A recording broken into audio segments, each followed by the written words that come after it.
Rain hammered the glass towers of Manhattan like bullets as another secretary stumbled out of Pisano Global's 60th floor. Mascara streaking her face, career over before lunch. Inside that frozen marble fortress, Cassian Moretti, Sicilian enforcer turned corporate emperor, ran his criminal empire with surgical brutality. One mistake ended careers, two mistakes ended lives. Nobody survived close to him for long.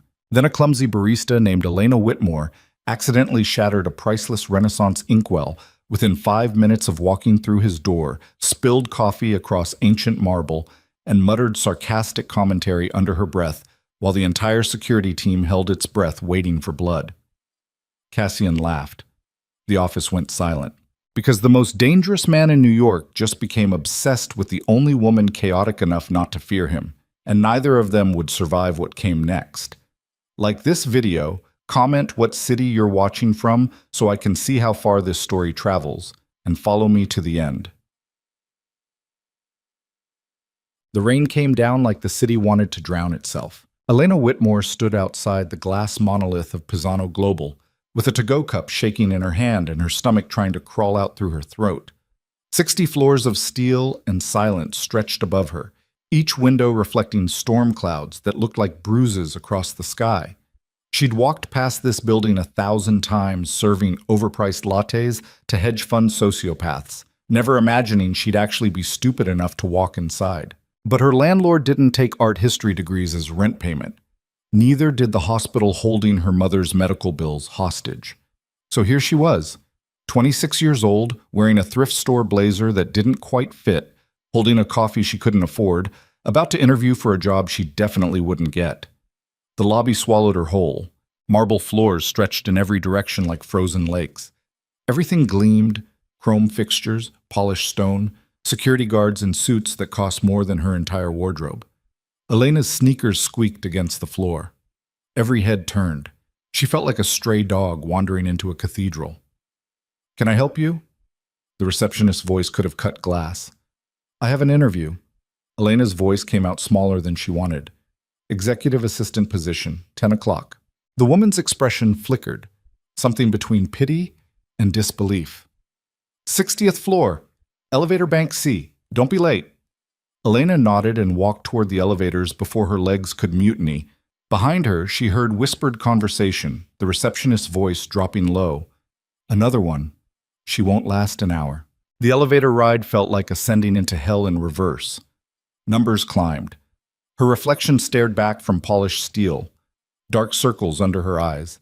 Hair pulled into a bun that was already losing structural integrity. Coffee stain on her sleeve she'd tried to hide under the blazer. She looked exactly like what she was, desperate and out of her depth. The doors opened on 60. Silence hit her like a physical thing. No phones ringing, no chatter, just the hushed whisper of expensive ventilation and the soft click of keyboards from people who looked like they'd been carved from ice. Floor-to-ceiling windows revealed Manhattan sprawled below, rain turning the city into a watercolor bleeding across glass. "You're the 10 o'clock." Not a question. The man who spoke wore a suit that probably cost 5 figures and an expression that suggested he'd watched people fail at this job so many times it didn't even register anymore. "Follow me. Don't touch anything." Elena followed him through corridors lined with art that belonged in museums. Renaissance paintings, ancient sculptures, a Ming vase sitting on a pedestal like it wasn't worth more than her entire life. Every piece positioned with mathematical precision, lit by soft halogens that made the marble glow. The man stopped outside massive double doors. "He's in a conference call. You'll wait here. When he's ready, I'll take you in. Keep your hands to yourself and speak only when spoken to." Then he was gone. Elena stood there clutching her coffee, trying to remember how to breathe. Through the doors she could hear a voice, low, controlled, speaking rapid Italian that sounded like gravel wrapped in silk. She couldn't understand the words, but she understood the tone. That was the voice of a man who'd never been told no in his life and wouldn't recognize the concept if it bit him. The door opened without warning. The man, the one she'd heard in other interviews called Ice in a Suit, gestured her forward. "Now." Elena walked into Cassian Moretti's office and immediately understood why grown men were afraid of him. The space was enormous. 40 feet of marble and glass, furnished with pieces that looked like they'd been stolen from palaces. Rain hammered against floor-to-ceiling windows behind a desk the size of a small car. And sitting behind that desk, perfectly still, was the kind of man who made you understand exactly how small and fragile you were just by existing in the same room. Cassian Moretti was maybe 35, built like violence wrapped in a three-piece suit that probably cost more than a decent car. Dark hair swept back from a face that looked like it had been carved by someone who understood cruelty. Sharp jaw, straight nose, eyes the color of frozen seawater. He radiated control like other people radiated body heat. Every movement precise, every breath calculated. He was looking at her the way scientists look at bacteria under microscopes. Sit. One word, not a suggestion. Elena sat in the leather chair facing his desk and tried not to shake. She set her coffee cup on the armrest, fingers still wrapped around it like a security blanket. Cassian's eyes tracked the movement, registered the coffee, said nothing. Elena Whitmore. He spoke her name like he was reading a medical report. No inflection. Art history degree from NYU. 3 years working in coffee shops.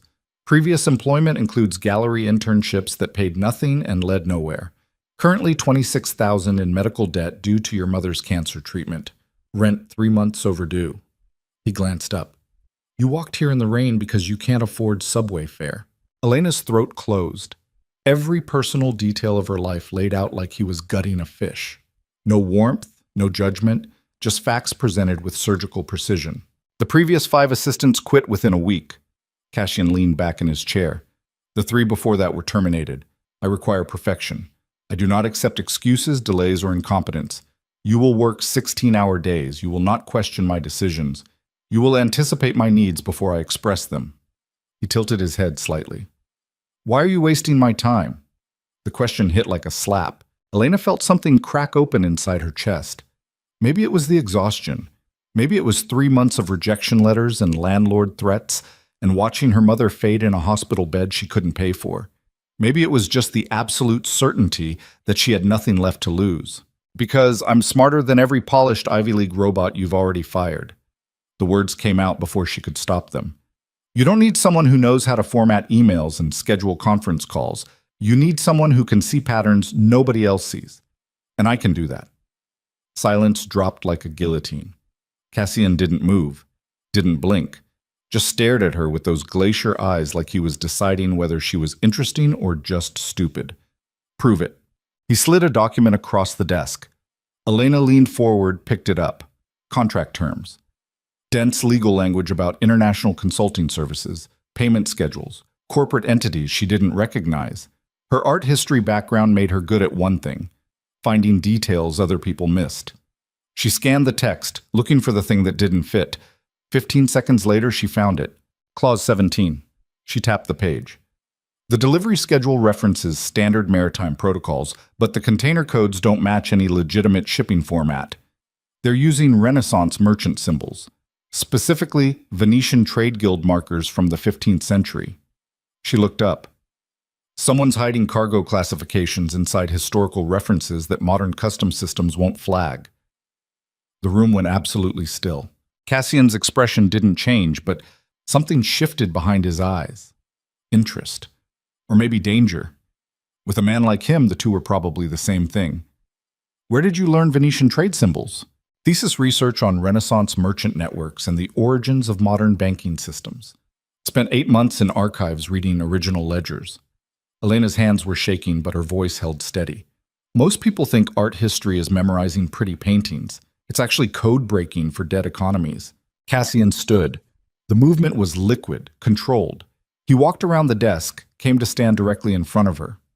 This close, Elena could see the absolute precision of everything. The razor edge of his collar, the perfect symmetry of his cufflinks, the way his suit didn't have a single wrinkle despite the rain. He smelled like expensive cologne and something darker, old leather, gun oil. You just identified a classified element of a contract most attorneys missed entirely. His voice dropped lower. That makes you either extremely valuable or extremely dangerous. Elena's heart hammered. Which one gets me the job? For exactly 3 seconds, Cassian Moretti stared at her like he was looking at an equation that didn't balance. Then he almost smiled. Not quite. Just the ghost of something human flickering across that carved stone face before disappearing again. You're hired.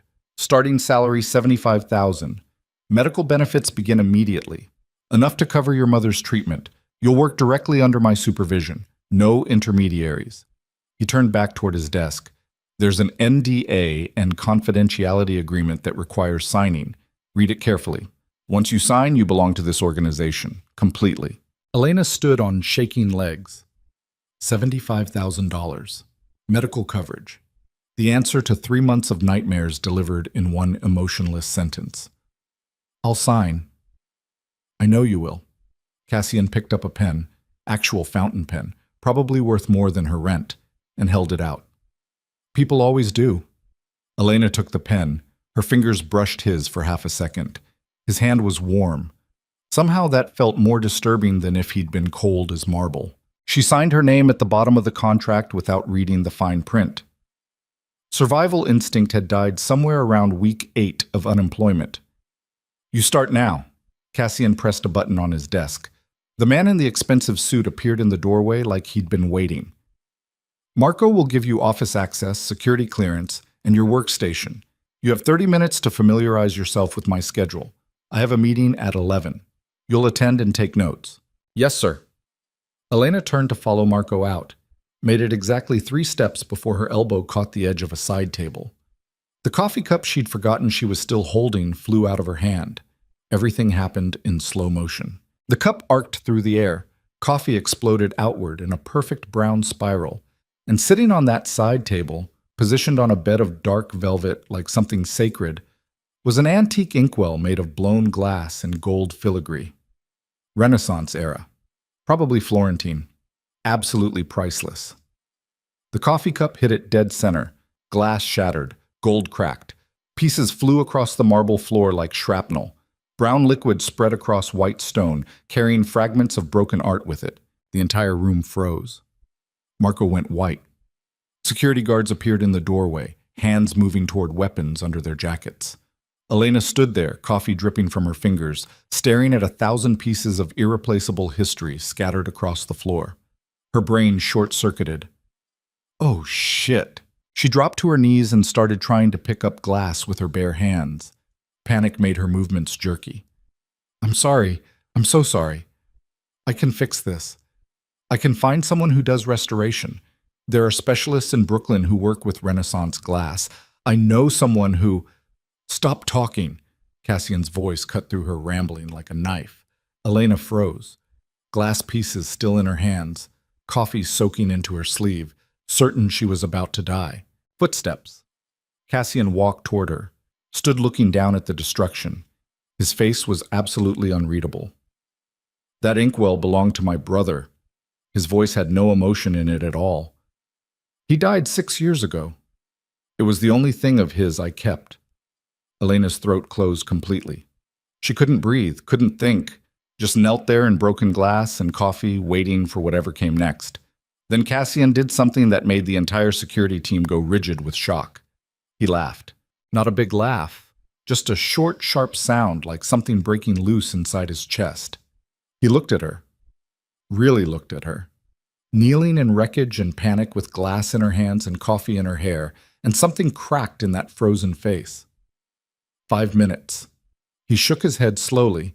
You lasted 5 minutes before destroying something irreplaceable. I can pay for it. Elena knew it was stupid even as she said it. I'll work for free. You'll stand up and stop touching broken glass before you bleed on my floor. Cassian's voice went back to that controlled monotone. Marco, get maintenance to clean this. Have security review the surveillance footage. I want to know exactly how this happened. Elena stood. Her knees were shaking so badly she almost fell. I'm fired. No. Cassian walked back to his desk like nothing had happened. You're exactly what I expected. Chaotic, brilliant, completely incapable of following simple instructions like don't touch anything. He sat down, picked up a different pen. Now go familiarize yourself with my schedule. You have 28 minutes. Elena stared at him. You're not firing me. I just spent 5 minutes watching you try to rebuild a priceless artifact with your bare hands while apologizing to broken glass. Most people would have run. He glanced up. You stayed. That interests me. Marco appeared at her elbow, gently steering her toward the door. Elena let herself be guided out, brain still trying to process what just happened. Behind her, she heard Cassian's voice, quiet. And Elena. She turned. He was watching her with those ice water eyes. Don't make me regret this. Heck. Her workstation turned out to be a glass desk in a small office directly outside Cassian's door. Close enough that she could hear him on phone calls. Close enough that he could appear in her doorway without warning. The computer had 17 monitors. The phone system looked like it required an engineering degree. Post-it notes covered every surface. Reminders from the previous assistant about Cassian's schedule, his preferences, his absolute rules about coffee temperature and meeting start times and which calls to interrupt him for and which ones meant death. Elena sat down and stared at the chaos. You'll want to quit by tomorrow. The voice came from behind her. She turned to find a woman in her 40s, perfectly composed, holding a tablet like a shield. I'm Grace. I run executive operations, which means I clean up after him when assistants inevitably fail. Nice to meet you. No, it isn't. Grace's smile was sharp. You seem like a nice girl, so I'll be direct. Cassian Moretti is impossible. He doesn't sleep. He doesn't make mistakes. He expects you to be psychic and perfect and available at all hours. The last assistant had a nervous breakdown in the bathroom. The one before that quit via text message at 3 a.m. You won't be different. Noted. Grace studied her. You're either very brave or very stupid. Broke. Elena turned back to the monitors. That's a third option nobody considers. Fair enough. Grace set a thick binder on the desk. His schedule. Memorize it. He'll quiz you randomly and expects instant answers. Coffee is consumed at 8:15, noon, and 4:30. Never early, never late. Temperature between 160 and 165 degrees. Anything else gets thrown out. She paused. I heard you destroyed his brother's inkwell. Yeah. And you're still alive. Apparently. Grace was quiet for a moment. That's unusual. Cassian doesn't forgive mistakes, especially not ones involving his brother. Elena looked up. What happened to him? The brother. That's not something you ask about. Grace's voice went flat. Not if you want to keep working here. Some subjects are forbidden. That's one of them. She left without another word. Elena spent the next 20 minutes trying to decode Cassian's schedule. Meetings stacked back-to-back from dawn until midnight. Conference calls with Tokyo at 4 a.m. Dinners with people whose names she recognized from financial news. Everything color-coded, cross-referenced, annotated with notes about preferences and security protocols and which restaurants required armed escorts. Her phone buzzed. New email. From Cassian. Subject, 11 a.m. meeting. Body, conference room A. Bring your tablet. Don't be late. Elena grabbed the tablet Grace had left, stood up too fast, knocked over a cup of pens, scrambled to catch them, and nearly tripped over her own feet getting to the door. This was going to be a disaster. Conference room A looked like where world leaders negotiated wars. 20 feet of polished marble table, leather chairs that probably cost more than cars. Windows overlooking Manhattan spread out like a kingdom. 6 men in suits worth mortgage payments sat around the table looking at her like she was something tracked in on someone's shoe. Cassian sat at the head. Perfect posture. Hands folded on the table. Completely still except for his eyes, which tracked her entrance with predatory focus. You're 45 seconds late. Elena's stomach dropped. The elevator. I don't accept excuses. He gestured to an empty chair. Sit. Take notes. Do not speak unless I ask a direct question. She sat, opened the tablet, tried to look professional while her hands shook. The meeting started without preamble. Shipping routes, container manifests, port schedules across 3 continents. The men talked in abbreviations and code, nothing that sounded illegal, but everything that felt wrong. Like watching someone speak perfect English while knowing they're lying in a language you can't prove. Elena typed everything, focused on the patterns. Then someone said, the Venice shipment cleared customs using the standard protocols. Elena's hands stopped. Venice, standard protocols. The same phrase she'd seen in the contract, the one using Renaissance trade symbols to hide cargo classifications. She glanced up, found Cassian watching her. His expression gave away nothing, but she felt the weight of his attention like physical pressure. One of the men, older, gray-haired, with the kind of face that had seen violence up close, leaned forward. Our contact in the customs office confirmed the routing. No flags, no questions. Good. Cassian's voice stayed level. Continue using the established channels. I want weekly reports. The meeting continued. Elena kept typing, but something was crawling up her spine. The careful language, the deliberate vagueness, the way everyone in this room looked like they'd buried bodies and slept fine afterward. This wasn't a consulting firm. This was something else entirely. An hour later, the meeting ended. The men filed out. Elena stayed seated, staring at her notes, trying to make sense of what she'd just witnessed. Close the door. She looked up. Everyone was gone. Just Cassian, still sitting at the head of the table, watching her with those frozen eyes. Elena stood, closed the door, turned back. You recognized the reference. Not a question. The Venice protocols, same code structure from the contract. Cassian stood slowly, walked around the table toward her, each step deliberate. You understand what that means. It means you're not running a consulting firm. Elena's voice came out steadier than she felt. You're moving something through international shipping channels using historical symbols to bypass modern customs systems. He stopped 3 feet away, close enough that she could see the exact shade of his eyes, pale gray with darker rings around the iris, close enough to run if she needed to. And now that you know that, Cassian said quietly, what do you plan to do? The question hung in the air like a blade. Elena's brain screamed at her to lie, to play dumb, to pretend she hadn't noticed anything wrong. But she'd spent 6 years studying Renaissance merchant networks. She knew exactly what those symbols meant, and she knew that lying to a man like Cassian Moretti was probably more dangerous than telling the truth. I plan to keep my mouth shut and do my job. She met his eyes. Because whatever you're moving through those channels, it's keeping this company running. And this company is paying for my mother's cancer treatment. Silence stretched. Cassian tilted his head slightly. You're not afraid. I'm terrified. Elena's hands were shaking again. But I'm more afraid of losing this job than I am of you. Something flickered across his face. Almost respect. Almost amusement. That's honest. You hired me because I'm smart enough to notice things other people miss. Elena's heart hammered. That includes knowing when to notice things and when to pretend I didn't. Cassian studied her for a long moment. Then he walked back to the table, gathered his papers with precise movements. You'll sign an additional NDA. Extremely specific terms about confidentiality and the consequences of violating it. He glanced at her. Those consequences are not metaphorical. Understood. Good. He headed for the door, stopped with his hand on the frame. The inkwell you destroyed. My brother gave it to me the day before he died. He believed our family could become legitimate, walk away from the violence. His voice went flat. He was wrong. Then he was gone.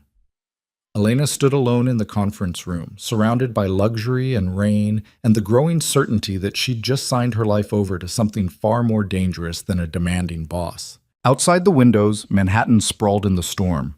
Somewhere down there, normal people were living normal lives, going to normal jobs, facing normal problems. Elena wasn't one of them anymore. The next 3 weeks became a study in controlled chaos. Elena learned Cassian's rhythms the way musicians learn Bach, complex, precise, no room for improvisation. Coffee at 8:15, 163 degrees, in the specific mug kept in the cabinet behind his desk. Meetings started exactly on time, never a second early or late. Phone calls screened according to an elaborate hierarchy only she could decode.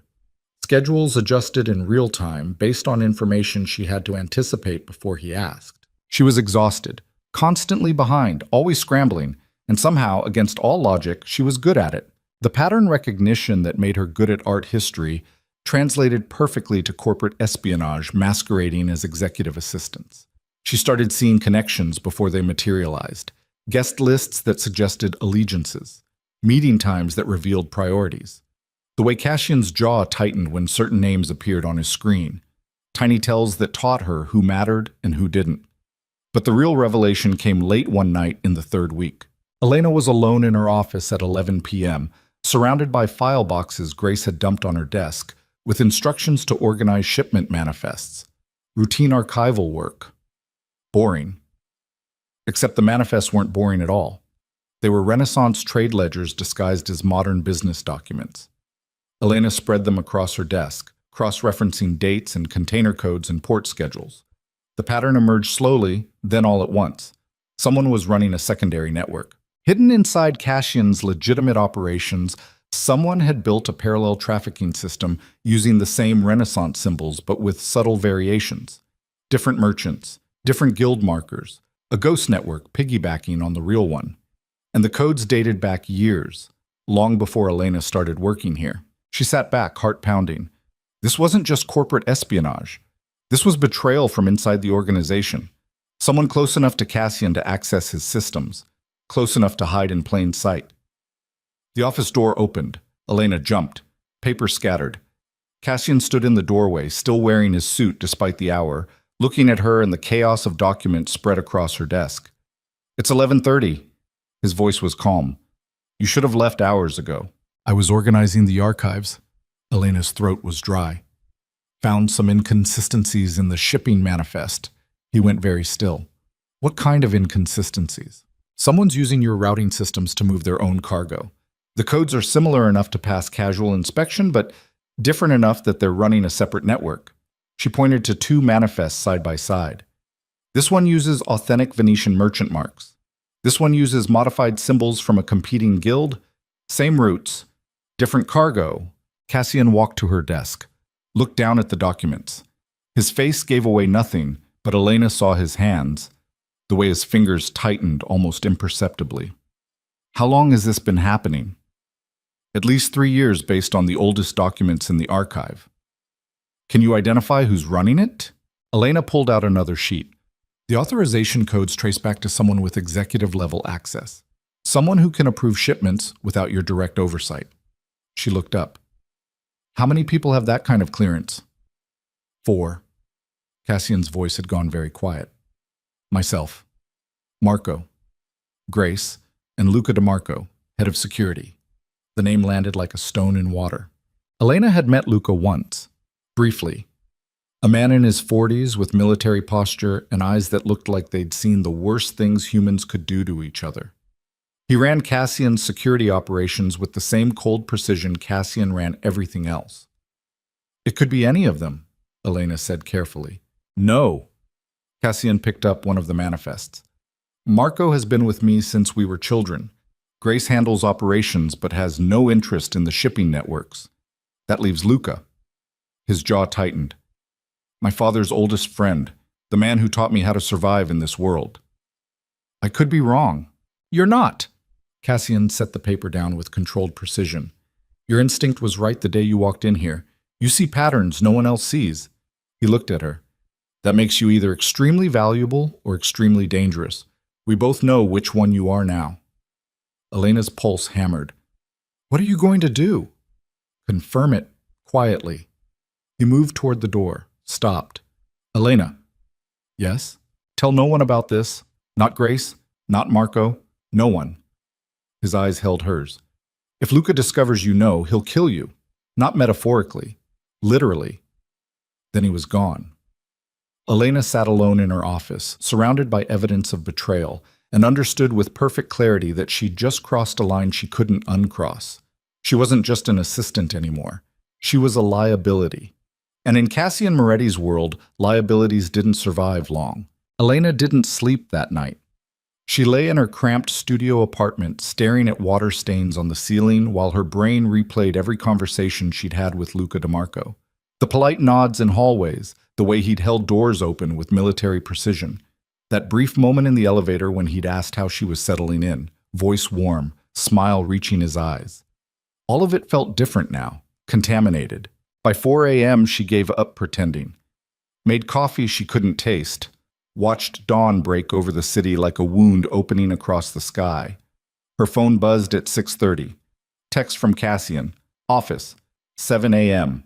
Don't be late. Elena arrived at 6:50 wearing yesterday's clothes and enough concealer to hide the fact that she looked like death. The 60th floor was already alive with activity. People moving through corridors with the focused intensity of soldiers preparing for battle. Something had shifted overnight. She could feel it in the air like electricity before a storm. Cassian's office door was open. He stood at the windows with his back to the room, phone pressed to his ear, speaking rapid Italian. His jacket was off, sleeves rolled to his elbows. He looked like he hadn't slept either. Elena waited in the doorway until he ended the call. Come in. Close the door. She obeyed. Stood in the center of the office while he turned to face her. His eyes were bloodshot, jaw tight with exhaustion or rage or both. I spent the night reviewing 3 years of shipping records. His voice was flat. You were right. Luca's been running a parallel network using my infrastructure, weapons, pharmaceuticals, materials that would trigger immediate federal investigation if discovered. He walked to his desk, pulled out a slim folder. These are the original manifests, the real ones, before he altered them in the system. Elena took the folder, opened it. Her stomach turned. The cargo descriptions were explicit. Military-grade weapons moving through civilian ports. Controlled substances hidden in legitimate pharmaceutical shipments. Everything designed to slip past customs inspection using the same Renaissance coding system she'd identified. How did you get these? Luca keeps paper backups. Old habit from my father's era. Cassian's expression was carved from ice.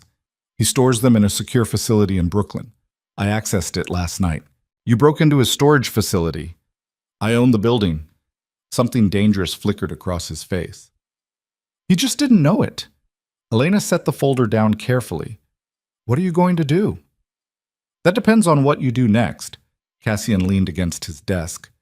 I need someone I can trust to track his movements without triggering suspicion. Someone invisible. Someone he won't see as a threat. The implication landed like a stone in her chest. You want me to spy on him.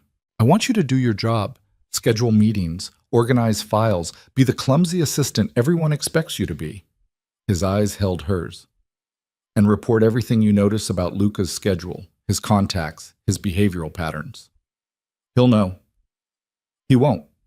You're a 26-year-old art history graduate who destroys priceless artifacts and spills coffee on keyboards. He thinks you're harmless. Cassian's voice went quieter. That's your advantage. Elena's hands were shaking. And if he finds out I'm watching him, then I'll make sure your body is never found. He said it without inflection. Statement of fact. Because if Luca discovers I know about his operation, he won't just kill you. He'll dismantle everything I've built and bury me in the wreckage. You understanding that keeps us both alive. The room felt smaller, colder. Why me? Elena's voice came out rough. You have trained security, professional investigators, people who actually know what they're doing. Because everyone loyal to me is also loyal to him. He recruited half my security team, trained them personally. Cassian straightened. You're the only person in this building who doesn't owe him anything, the only variable he hasn't controlled. That doesn't make me qualified. No, it makes you necessary. He walked toward her, stopped close enough that she had to tilt her head to meet his eyes. I'm not asking you to be James Bond. I'm asking you to notice things. You're already good at that. The rest is just survival. Elena's pulse hammered. Every instinct screamed at her to run, quit, disappear before this turned into the kind of violence she'd spent her whole life avoiding. But $75,000. Medical benefits.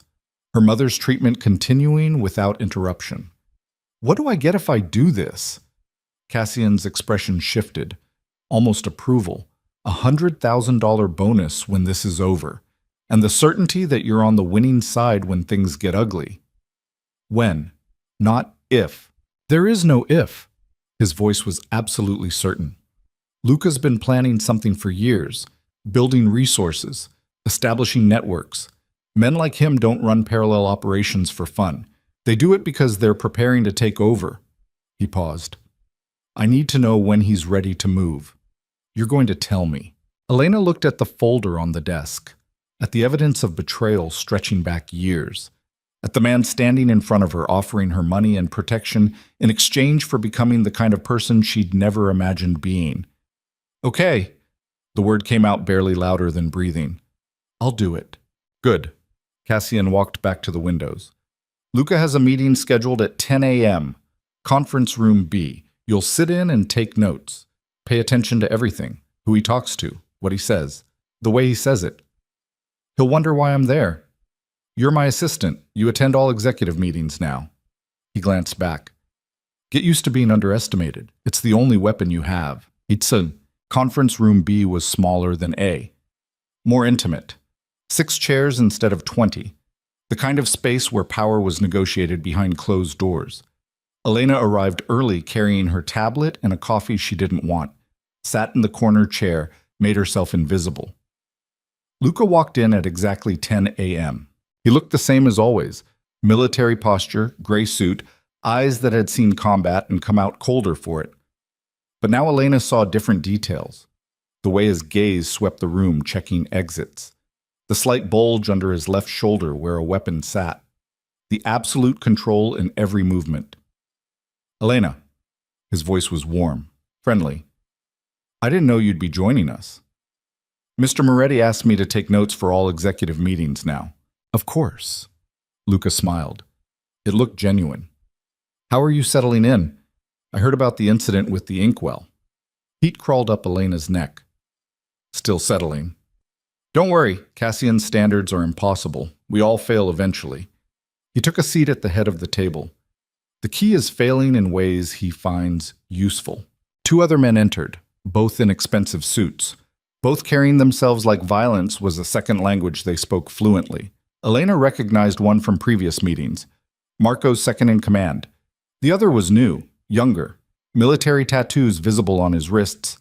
Luca didn't bother with introductions, just started talking. "The Brooklyn warehouse is ready. Final shipment arrives next week. Everything routes through the standard channels. Nothing that triggers attention." He glanced at a document. "Customs contacts have been compensated. No inspection flags." The younger man spoke. "What about Moretti's oversight?" "Handled." Luca's voice stayed level. "He's focused on the Singapore expansion. Won't notice secondary operations until it's too late." Elena kept typing. Her hands wanted to shake, but she forced them steady. Kept her face neutral. Just an assistant taking notes on things she didn't understand. "Timeline?" Marco's second asked. 4 weeks, maybe less if the federal investigation shifts focus. Luca leaned back. "We move when Cassian's out of the country. Minimal resistance. Clean transition." Transition. The word hung in the air like a threat. Elena's stomach turned. They weren't just running a parallel network. They were planning a coup. The meeting continued for another 20 minutes. Logistics, personnel, financial transfers that would happen too fast for anyone to stop. All of it discussed with the casual efficiency of men planning a hostile takeover. When it ended, Luca stood, smiled at Elena. "Thank you for your time. I'm sure those notes will be very useful." She nodded, didn't trust her voice. Watched him leave with the same controlled grace he'd entered with. The door closed. Elena sat alone in the conference room staring at her tablet, at the evidence of betrayal spelled out in meeting minutes and polite corporate language. 4 weeks, maybe less. She stood on shaking legs and walked straight to Cassian's office. He was on a conference call when she entered, held up one finger, finished the conversation in clipped sentences before hanging up. "Well?" Elena set her tablet on his desk. "They're planning to move in 4 weeks while you're out of the country. Luca called it a clean transition. He has customs contacts bribed, a warehouse in Brooklyn ready, personnel in place." Cassian's expression didn't change, but something happened behind his eyes, ice turning to steel. "Did he mention specifics about the warehouse location?" "No, just Brooklyn." Elena's hands were shaking again. "He knows you're focused on Singapore. He's counting on you being distracted." "Of course he is." Cassian stood, walked to the windows. Rain had started again, turning the city into a gray blur. "My father used the same strategy when he took over the Moretti operations from his predecessor. Wait for distraction, strike fast, leave no room for counterattack." His voice went flat. Luca taught him that technique. You can stop him. You know the timeline now. Knowing when doesn't tell me how. He turned to face her. Luca's been building this for years. He has resources I don't know about, contacts I can't trace. Moving against him without complete information would trigger exactly what he's planning. Cassian's jaw tightened. I need more than a timeline. I need his entire network mapped. Every person, every connection, every weakness. That's impossible in 4 weeks. Yes. He looked at her. Unless you can accelerate the process. Elena's throat closed. How? Luca keeps files. Physical records he doesn't trust to digital systems. Old habits from working with my father. Cassian walked toward her. Those files contain everything. Names, bank accounts, the full scope of his operation. Where does he keep them? His personal office, 20th floor. Secure access. Armed guards outside 24/7. He stopped directly in front of her. But he leaves for a security briefing every Thursday at 6 p.m., 45 minutes. That's your window. Elena's brain short-circuited. You want me to break into his office? I want you to access files he's left vulnerable. There's a difference. There really isn't. Cassian's expression shifted, almost gentle, which somehow made it worse. You said you'd do this. Help me identify his network. This is how you do that. I said I'd take notes, not commit corporate espionage. You committed the moment you identified his parallel shipping network. His voice stayed quiet. There's no neutral ground here. You're either with me or you're a liability, and I don't keep liabilities. The threat wasn't even veiled, just sitting there between them like a loaded gun on a table. Elena wanted to scream, to tell him to go to hell, to walk out and never come back. But her mother was in Mount Sinai getting experimental treatment that cost $30,000 a month. Treatment that was working, shrinking the tumors, buying time. How do I get past security? Something flickered in Cassian's eyes. Respect or satisfaction or both. You don't. You walk past them carrying file boxes. Tell them you're reorganizing archives for me. They'll let you through because you're harmless. Just a clumsy assistant doing grunt work.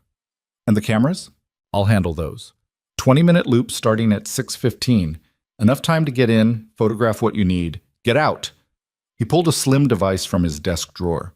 This is a document scanner. Point and shoot. Stores everything encrypted. Bring it back to me when you're done. Elena took the scanner. It felt heavier than it should, like holding evidence of a crime she hadn't committed yet. What if he comes back early? Then you die. Cassian said it without emotion. So don't let him come back early. Thursday arrived faster than Elena wanted. She spent 3 days memorizing Luca's schedule down to the minute, practiced carrying file boxes until her arms stopped shaking, rehearsed her cover story until it sounded natural instead of terrified. At 5:45 p.m., she stood outside the 20th floor with 2 empty file boxes and a scanner hidden in her jacket pocket. The guards outside Luca's office were exactly what Cassian promised. Military contractors who looked like they ate bullets for breakfast. Both armed. Both watching her with the detached interest of men who'd seen people try stupid things before. Elena walked up carrying the boxes. Smiled. Hi, Mr. Moretti asked me to reorganize some archive files. Apparently Mr. DeMarco has originals that need scanning? The taller guard frowned. Nobody told us about this. Nobody tells me anything either. Elena shifted the boxes. I just do what I'm told. You want to call up to 60 and confirm? I can wait. The guards exchanged looks. The shorter one shrugged. Make it quick. He's back in 45 minutes. Thank you. The door unlocked with a soft click. Elena stepped into Luca DeMarco's private office and immediately understood why he'd never trusted digital systems. The space looked like a war room. Maps covered one wall. Shipping routes marked in red, port cities circled, military installations highlighted. Filing cabinets lined another wall. Everything labeled in handwritten Italian. A desk held 3 monitors, all dark. And sitting on a side table, locked inside a glass case, was a handgun that looked older than she was. Her pulse hammered so loud she could hear it. 6:15. Camera loop activated. Elena pulled out the scanner, started with the filing cabinets. Personnel files. Bank records. Communications logs dating back 6 years. Everything cross-referenced with the kind of meticulous attention that came from decades of intelligence work. She photographed pages as fast as the scanner would process them, hands shaking, sweat running down her spine. Drawer after drawer, hundreds of documents, names she recognized from meetings, accounts in countries that didn't ask questions, timelines that showed Luca building his network piece by piece while Cassian's father was still alive. This wasn't just a coup. This was a hostile takeover that had been in motion for years. Elena was halfway through the third cabinet when she found the folder marked Moretti, confidential. Inside were photographs. Cassian as a child, maybe 8 years old, standing next to a teenage boy who looked like an older version of him. Same jaw, same eyes, both smiling at something off camera. The brother, the one who died 6 years ago. Elena flipped through more photos. The brothers growing up, training together, the older one always slightly in front, like he was leading the way. Then newspaper clippings, articles about a car accident in the Catskills. Vehicle went off a mountain road. Driver killed instantly, except the articles were marked up. Notes in Luca's handwriting, brake line severed, steering column compromised, witnesses paid off. The accident wasn't an accident. Elena's hand stopped working. Luca had killed Cassian's brother, made it look like a crash, covered it up so perfectly that nobody questioned it. And Cassian had spent 6 years believing it was just bad luck and dangerous roads. She photographed everything. The notes, the evidence, the proof of murder hidden in plain sight. Her watch read 6:42, 3 minutes over schedule. Elena shoved the folder back, closed the cabinet, grabbed the scanner and the empty boxes and headed for the door. Voices in the hallway. She froze. Told you it would be handled. The timeline hasn't changed. Luca's voice, coming closer. He was early. Elena's brain went into overdrive. The guards would tell him someone was in his office. He'd know immediately.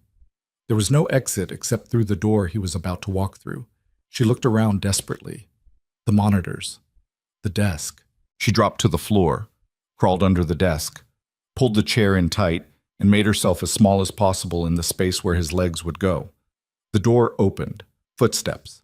Luca walked in talking on his phone. No, move the shipment up. I want everything in place by next week. He sat down. The chair rolled forward. His legs were inches from Elena's face. She could see his shoes, custom leather, probably Italian. Could smell his cologne mixed with gun oil and something else. Copper, like old blood. Elena held her breath. Didn't move. Didn't breathe, just stayed frozen in the dark space under the desk while Luca DeMarco, the man who'd murdered Cassian's brother, who was planning a coup, who would kill her without hesitation if he knew she was there, sat 2 feet away finishing his phone call. Good. Confirm with the Brooklyn team. I want verification by morning. He ended the call, started typing. Elena's lungs screamed. Black spots danced across her vision. She couldn't breathe, couldn't move. If she gasped for air, he'd hear it. If she shifted position, he'd feel it. More typing, a drawer opening, papers rustling. Then Luca's phone rang again. DeMarco. He answered immediately. What? When? His voice changed, went hard. I'll be there in 10 minutes. Lock it down. Nobody touches anything until I arrive. He stood, chair rolled back. Elena saw his legs move toward the door, heard it open, close. Silence. She waited 30 seconds, crawled out from under the desk on shaking limbs, stood on legs that barely held her weight. The scanner was still in her jacket, the boxes still where she'd dropped them. She grabbed everything and walked out on pure adrenaline. The guards looked up. All done? Yep. Her voice sounded almost normal. Thanks. She made it to the elevator, pressed the button for 60, watched the numbers climb while her entire body shook. The doors opened. Cassian stood waiting. Took one look at her face and knew. Conference room, now. Vats. She followed him into the private conference room attached to his office. The door closed, locked. What happened? His voice was controlled, but his eyes were intense. Elena pulled out the scanner, set it on the table. I got everything. Personnel files, bank records, communications logs. Her hands were shaking so badly she could barely hold the device. And proof that Luca killed your brother.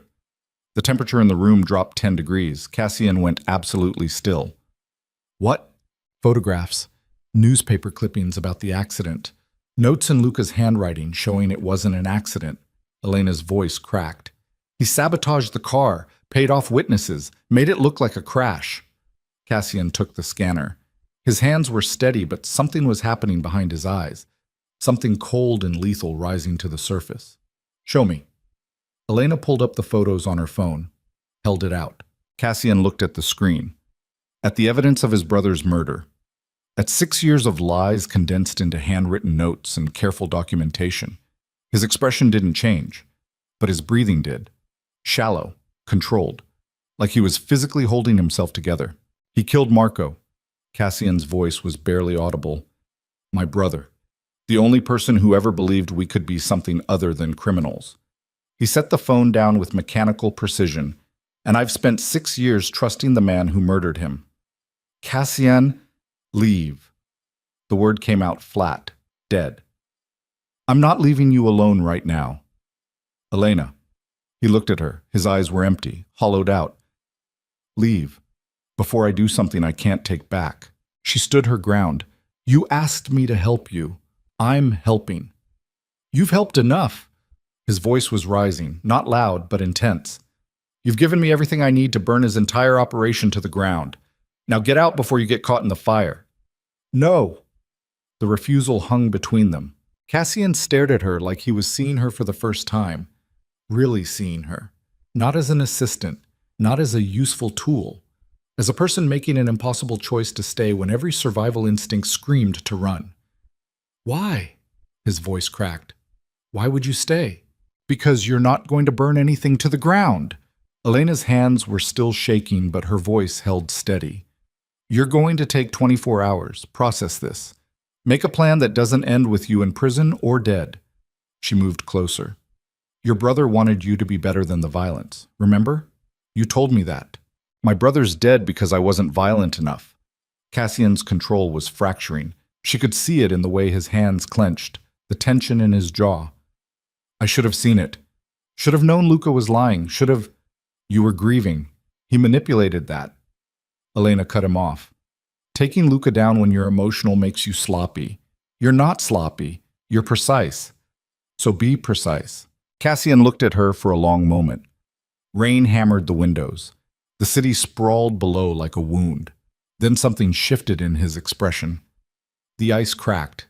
Just a fraction. I don't know how to not be angry.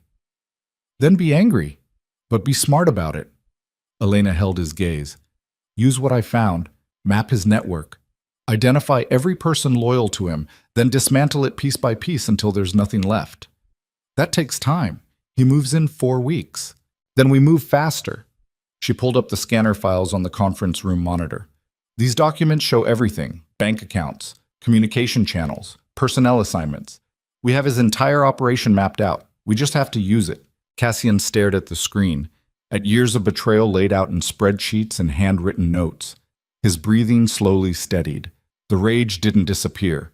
Elena could still see it burning behind his eyes, but it crystallized into something colder, more controlled, more dangerous. You're right. His voice leveled out. Emotion makes mistakes, and I don't make mistakes. He started pulling up files. We have 3 weeks and 4 days to identify every person in Luca's network, isolate them from my operations, and build a case solid enough that when I move against him, there's no room for retaliation. How do we do that? Cassian looked at her, very carefully, and with absolute secrecy. He pulled out his phone. I'm calling in external security. People Luca doesn't know about. They'll conduct surveillance while you continue gathering intelligence from inside. Luca almost caught me tonight. I know. Something flickered in his expression, almost fear. Which is why you're not going back into his office. Too dangerous. From now on, you work from information he leaves accessible. Meeting notes, scheduling patterns, behavioral analysis. He paused. The kind of intelligence gathering that doesn't require breaking and entering. Elena felt tension she didn't know she was holding release. Okay, but Elena, Cassian's voice dropped. If Luca suspects you know anything, he will kill you. Not as a threat, not as a warning, as certainty. You understanding that? Yes. Good. He turned back to the files. Now help me identify which of these accounts connect to his primary operations. We start cutting off his resources tonight. They worked through the night, Elena cross-referencing bank accounts while Cassian made calls in rapid Italian to people she'd never heard of. By dawn, they'd identified 17 offshore accounts, 12 primary contacts, and a network of safe houses stretching across 3 states. Luca's operation was bigger than either of them had imagined. But now they had the map. At 6 a.m., Cassian leaned back in his chair, eyes bloodshot, jaw dark with stubble. "You should go home. Get some sleep." "So should you. I don't sleep anymore," he said it matter-of-factly. "Haven't since the night my brother died." Seemed disrespectful somehow, like if I stayed awake I could keep watch over what was left. The admission landed between them, raw, honest. Elena had spent 6 weeks watching Cassian Moretti be perfect, cold, controlled, inhuman. This was the first time she'd seen him break. "Your brother wouldn't want you destroying yourself." She kept her voice gentle. "He wanted you to be better. You can't do that if you burn out." Cassian looked at her with those pale gray eyes. "You talk about him like you knew him." "I know what you told me. That's enough." Silence stretched. Outside the windows, sunrise was bleeding across the city, orange and red and gold like the world was on fire. "Thank you." Cassian's voice was barely audible. "For staying, for not running when you had every reason to." "You gave me a reason not to run." Elena stood. $75,000 in medical benefits. Best reason I've ever had. He almost smiled. Not quite. Just the ghost of something human flickering across his face before disappearing again. "Practical. I respect that. That's what you hired me for, being practical." She headed for the door, stopped with her hand on the frame. "Get some sleep, Cassian. Even just an hour. You're no good to anyone if you collapse." Then she left before he could argue. The next 2 weeks became a study in controlled paranoia. Elena went through the motions of her job, scheduling meetings, organizing files, being the clumsy assistant everyone expected, while watching Luca's movements with the intensity of prey tracking a predator. She noticed everything: the way he took calls in empty conference rooms, how he'd disappear for hours without explanation, the subtle changes in his schedule that suggested meetings he wasn't documenting. Every detail went straight to Cassian. They met in his office late at night when the building was empty, compared notes, built timelines, identified patterns that revealed the scope of Luca's planning. It was exhausting, terrifying, and strangely intimate, because somewhere between surveillance reports and whispered strategy sessions, Elena stopped seeing Cassian as just her boss, started noticing the way he listened when she talked, the way his expression shifted when she pointed out details he'd missed, how he'd started asking about her mother's treatment, her own well-being, whether she was sleeping enough, like he actually cared, which was dangerous in ways that had nothing to do with corporate espionage. On the 14th night, something shifted. They were alone in his office reviewing financial transfers when Cassian's phone rang. He looked at the screen, went rigid. "It's Luca." Elena's stomach dropped. "Don't answer."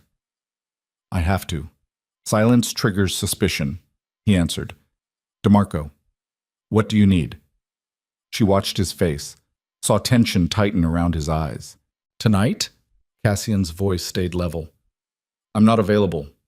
Reschedule." Pause. "I don't care what you have to discuss. It can wait until morning." More conversation. Cassian's jaw tightened. "Fine. Midnight. My office." He hung up. Elena's pulse hammered. What did he want?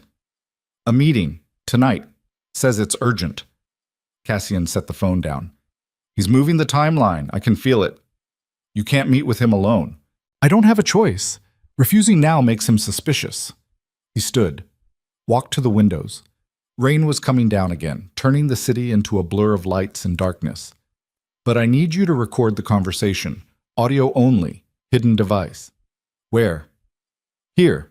He pointed to a sculpture on a side table. "Small microphone. Active when he arrives. You'll listen from the conference room. If anything happens—" "What do you mean, if anything happens?" Cassian turned to face her. "I mean, if Luca's moving early, he might have decided to eliminate the primary obstacle. Me." His voice was calm, matter of fact. Which means this meeting could be an execution. Elena's throat closed. Then don't take it. If I don't, he knows I'm onto him. Then he moves immediately and I lose any advantage we've built. Cassian walked toward her. This is the only way. No, there are other ways. We call the police, federal investigators, someone who can... Who can what? Investigate allegations with no proof that would hold up in court? Cassian's voice hardened. Everything we've gathered would be thrown out as illegally obtained evidence. Luca walks, and everyone who's helped us dies. He was right. Elena knew he was right, but every instinct screamed that walking into a meeting with a man who'd committed murder was suicide. Promise me you'll be careful. I promise nothing. Cassian's expression softened, just barely. But I'll do my best not to get killed. That practical enough for you? Despite everything, Elena almost laughed. Yeah, practical. Even shake it. Midnight arrived too fast. Elena hid in the conference room with headphones on, listening to the microphone feed from Cassian's office. Her hands shook, heart hammered. Every second felt like waiting for a gunshot. The office door opened. Moretti? Luca's voice came through clear, calm. DeMarco, you said this was urgent. Footsteps. The sound of someone sitting. I wanted to discuss the Singapore expansion. I think you're making a mistake. Really? Cassian's tone gave away nothing. Why? Because you're spreading resources too thin, leaving operations here vulnerable. Luca paused. I'm concerned about security gaps. I trust my security is handled. You've assured me of that repeatedly. Of course, but recent developments suggest we may have internal issues, information leaks, unauthorized access to sensitive files. Elena's blood went cold. He knew.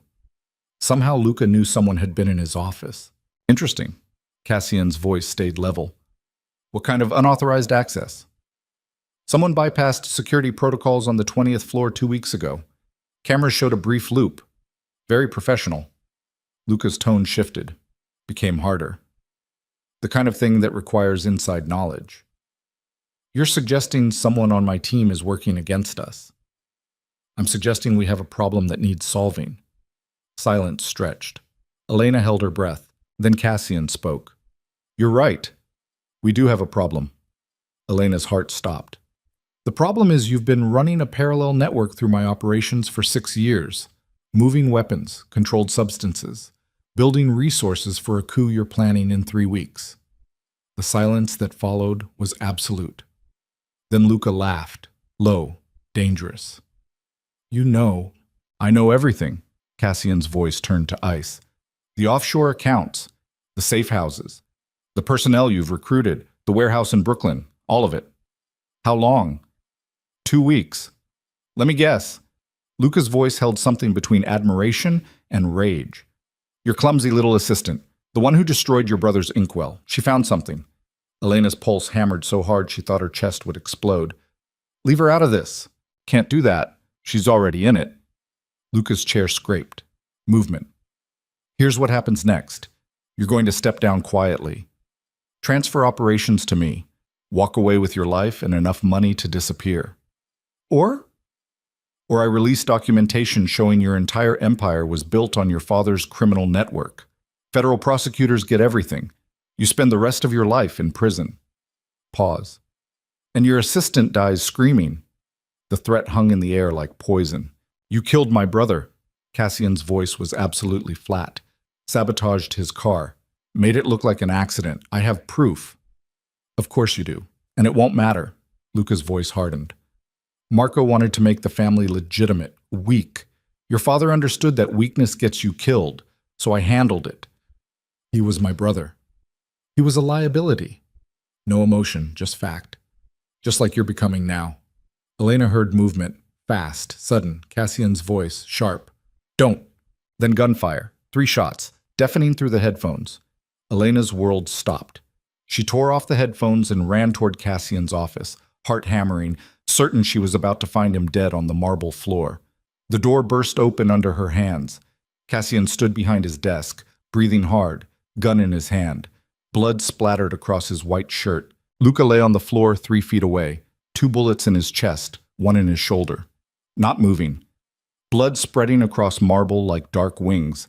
Security poured into the room. Marco appeared from nowhere, took 1 look at the scene, started barking orders in Italian. Cassian lowered the gun. His hands were steady, but his eyes were wild. He looked at Elena standing in the doorway, and something cracked in his expression. "I told you to stay in the conference room." "I heard gunfire." He drew first. "I had no choice." Cassian's voice was mechanical, shock setting in. "Self-defense. Security footage will prove it." Marco was on the phone. More security arrived. Someone checked Luca's pulse, shook his head. Dead. Elena stood frozen while chaos erupted around her, watched Cassian set the gun down with precise movements, saw the blood on his hands, the way his breathing was too controlled, like he was forcing himself not to fall apart. Marco approached him. "Ambulance is coming. Police will want statements. I'll handle it." Cassian nodded, didn't speak. Elena moved toward him without thinking, stopped 3 feet away. "Are you hurt?" "No." He looked down at the blood on his shirt. "This is his. You need to sit down." "I need to." His voice fractured. He looked at Luca's body, at the man who'd killed his brother, who'd tried to kill him, who was now just meat and blood on expensive marble. "I need to not be here." "Okay." Elena's hands were shaking, but her voice held steady. "Then we leave. Marco can handle the police. You need to not be in this room right now." Cassian looked at her like she was speaking a foreign language. Then something in his expression shifted. Acceptance. Or maybe just exhaustion. "Okay." She guided him toward the private elevator. Marco didn't stop them, just nodded once as they passed. The elevator descended in silence. Cassian stood perfectly still, blood drying on his hands, expression empty. When the doors opened on the parking garage, Elena led him to his car, got him into the passenger seat even though he protested weakly, took the keys from his jacket pocket. "Where are we going?" His voice sounded distant. "Somewhere that isn't a crime scene." Elena started the engine. "Give me an address." Cassian rattled off coordinates in Brooklyn. She plugged them into the navigation and drove. 20 minutes later, they pulled up to a brownstone in Park Slope. Quiet street. Trees, nothing like the glass and steel of Pisano Global. "This is my brother's place." Cassian's voice was barely audible. "I kept it after he died. Couldn't sell it." They went inside. The apartment was frozen in time. Furniture from 6 years ago, books on shelves, photographs on walls showing 2 brothers who looked happy before violence destroyed everything. Cassian stood in the center of the living room and finally broke. His shoulders shook. Breath came in ragged gasps. He pressed his palms against his eyes like he could physically hold himself together and failed completely. Elena had never seen a man come apart like that. Watched him fold into himself. Watched grief and rage and 6 years of buried trauma erupt all at once. She moved toward him, put her arms around him even though she barely reached his shoulders, held on while he shook. "I killed him." Cassian's voice was wrecked. "I shot him, and he's dead, and I don't feel anything except relief." "That's okay." "It's not okay. I'm not supposed to—" His hands were in his hair, pulling. "Marco wanted better, wanted us to be legitimate, and I just killed someone in my office." "He tried to kill you first. That's not the same thing." "Isn't it?" Cassian pulled back, looked at her with red eyes. "How is that different from everything my father did? Everything Marco died trying to escape?" "Because Luca gave you no choice." Elena kept her voice steady. "Your father chose violence. You defended yourself. Those aren't the same." Cassian stared at her like he was searching for permission to believe that. "You should run. Get as far from me as possible. This isn't your world." "I'm already in it. I helped you build the case against Luca. I found the evidence. I'm part of this. You're a 26-year-old barista with an art history degree. You're not built for violence. Neither are you." Elena held his gaze. "Your brother knew that. That's why he tried to get you out. And you can still honor that. You can still become what he wanted you to be." "How?" The word came out broken. "How do I do that when I've got blood on my hands?" "The same way anyone does. One choice at a time, starting now." She reached up, wiped blood from his collar with her sleeve. "You shut down Luca's operation. You turn his network over to federal investigators. You make the family legitimate like your brother wanted. That's impossible. So was shooting the most dangerous man in your organization and living to tell about it. Elena's voice gentled. But you did that. So you can do this too. Cassian looked at her for a long moment. Rain hammered the windows. The city sprawled outside like a living thing. Then he kissed her. Desperate, rough, like a man drowning, and she was air. Elena kissed him back, tasted blood and fear and something deeper, something that felt like the end of one life and the beginning of another. When they broke apart, both breathing hard, Cassian pressed his forehead to hers. I don't know how to be anything except dangerous. Then we'll figure it out together. Elena's hands were in his hair. Starting tomorrow. Tonight you just need to breathe. So he did. They stayed like that in his dead brother's apartment while sirens wailed somewhere in the distance and the rain turned Brooklyn into a watercolor, holding on to each other like the world was ending. Because in a way, it was. The old world. The violent one. The one built on fear and control and buried grief. That world died when Cassian pulled the trigger. What came next was something neither of them knew how to navigate. But at least they weren't navigating it alone. Dawn broke over Brooklyn like a wound that wouldn't close. Elena woke on the couch in Marco's apartment with her neck cramped and her mouth tasting like copper. Cassian sat across from her in an armchair, still wearing yesterday's blood-stained shirt, staring at nothing. He hadn't slept. She could see it in the shadows under his eyes, the rigid set of his shoulders, the way his hands gripped the armrests like he was holding himself in place. How long have you been sitting there? Her voice came out rough. 3 hours? Maybe 4. He didn't look at her. Police called at 5 a.m. They want a formal statement. Marco's handling the initial report, but they need me downtown by 9. Elena sat up. Every muscle in her body ached. What did Marco tell them?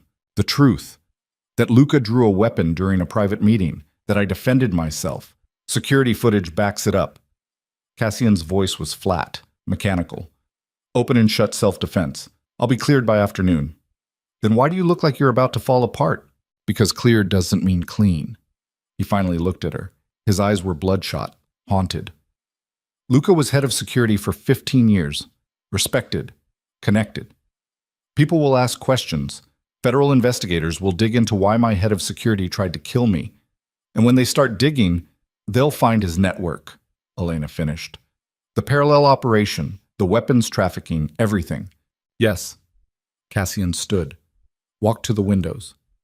Rain had stopped, but the sky was still gray, pregnant with the threat of more. Which means I have maybe 72 hours before everything I've built collapses. The company, my reputation, any chance at becoming legitimate. Elena's brain kicked into gear. Unless you control the narrative. Turn over Luca's files to federal investigators yourself. Cooperate fully. Show them you had no knowledge of his operations. They won't believe that. They will if the evidence supports it. She stood, joints popping. We have everything. His offshore accounts, personnel files, communications showing he operated independently. You present it as discovering a cancer inside your organization and cutting it out. Cassian turned, studied her with those pale gray eyes. You think like a criminal. I think like someone who's read enough Renaissance history to know how power actually works. Elena moved toward him. The Medicis didn't stay in control by being clean. They stayed in control by being smart about their dirt. Something flickered in his expression, almost a smile. Quoting Italian banking families at me, that's a choice. It's the only choice that doesn't end with you in prison. She held his gaze. You wanted to honor your brother's memory, make the family legitimate. This is how you do it. Full cooperation, total transparency. Become the victim of Luca's betrayal instead of his accomplice. Cassian was quiet for a long moment. Outside, the city was waking up. Sirens in the distance, traffic building, normal people going to normal jobs with normal problems. Okay, his voice steadied. We do it your way. Marco's already coordinating with external security. I'll contact federal prosecutors directly, offer complete access to Luca's network in exchange for immunity. What about the rest of his people? The ones loyal to him? Marco's handling that, locking down operations. Anyone connected to Luca gets isolated pending investigation. Cassian pulled out his phone. By tonight, Luca's network won't exist anymore. Elena felt something loosen in her chest. Relief. Or maybe just exhaustion. What do you need me to do? Go home. Get sleep. Stay away from the office for 48 hours. He met her eyes. When federal investigators start asking questions, you're just an assistant who happened to discover irregularities in shipping manifests. Nothing more. That's it? I just disappear while you handle everything? That's exactly it. Cassian's voice went gentle, dangerous combination. Elena, you've already risked more than you should have. If investigators connect you to the surveillance, the break-in, any of it, they won't. I was careful. Careful doesn't matter if someone decides to make you a target. He moved closer. Close enough that she could see the blood still dried in the creases of his collar. Luca's network had people embedded everywhere. Some of them are still out there, unknown. And if they think you were involved in bringing him down, then what? I hide forever? You hide for 48 hours while I make sure they're neutralized. His jaw tightened. After that, you come back. Resume your job. We move forward. Elena wanted to argue, wanted to tell him she wasn't some fragile thing that needed protecting. But the exhaustion in his eyes, the blood on his clothes, the reality of a man dead on his office floor stopped her. Okay, 48 hours. Thank you. Cassian pulled out his wallet, handed her $500 bills. Cash. Don't use cards. Stay with a friend, somewhere nobody from the office knows about. Elena took the money. It felt heavier than paper should. This feels like goodbye. It's not. It's just precaution. He touched her face. Brief, gentle. I'll call you when it's safe. I promise. She wanted to believe him. Wanted to trust that this was just temporary measures and not him pushing her away before things got worse. But she'd spent 6 weeks watching Cassian Moretti operate. She knew when he was being protective and when he was being strategic. This felt like both. Elena went to her friend Sarah's apartment in Queens. Grad school roommate, reliable. Asked no questions when Elena showed up at 8 a.m. looking like she'd been through a war. Rough week? Sarah handed her coffee and a blanket. You have no idea. Want to talk about it? Not even a little bit. Sarah nodded, turned on Netflix, left Elena alone with her thoughts and the growing certainty that something was about to go very wrong. The first call came at noon. Unknown number. Elena let it go to voicemail. The second came 20 minutes later, same number. This time she answered. Elena Whitmore? Male voice. Professional. Cold. Who is this? Special Agent Marcus Webb, FBI. I need you to come to our field office for questioning regarding the death of Luca DeMarco. Her stomach dropped. I don't know anything about that. Ma'am, we have security footage showing you entering Mr. DeMarco's private office 2 weeks ago. We need to discuss what you were doing there. The world tilted. They knew. Somehow they knew about the break-in. I was organizing archive files. Mr. Moretti asked me to. We can discuss this at the field office, or I can send agents to pick you up. Your choice. Elena's hands shook. I want a lawyer. That's your right. But cooperation now makes things easier later. Webb's tone shifted, almost sympathetic. We're not interested in prosecuting administrative staff, Ms. Whitmore. We just need to understand what you saw, what you found. I need to think about it. You have 2 hours. After that, we proceed without your cooperation. He gave her an address. Federal Plaza, 3rd floor. Ask for me at reception. The line went dead. Elena sat on Sarah's couch, staring at her phone, trying to breathe through rising panic. The FBI knew about the break-in, which meant someone had talked, or the camera loop hadn't been as clean as Cassian thought, or her phone rang again. This time it was Cassian. Don't go. His voice was sharp, urgent. The FBI just contacted you, I know. Don't go to their office. How did you... Because they contacted me too. And Grace and Marco. They're rounding up everyone connected to the investigation. He sounded like he was moving, fast. This isn't standard procedure. This is a coordinated sweep. What does that mean? It means someone tipped them off.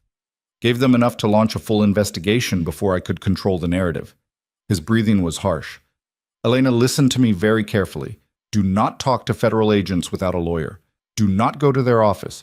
Do not... The call cut off. Elena stared at her phone. Tried calling back.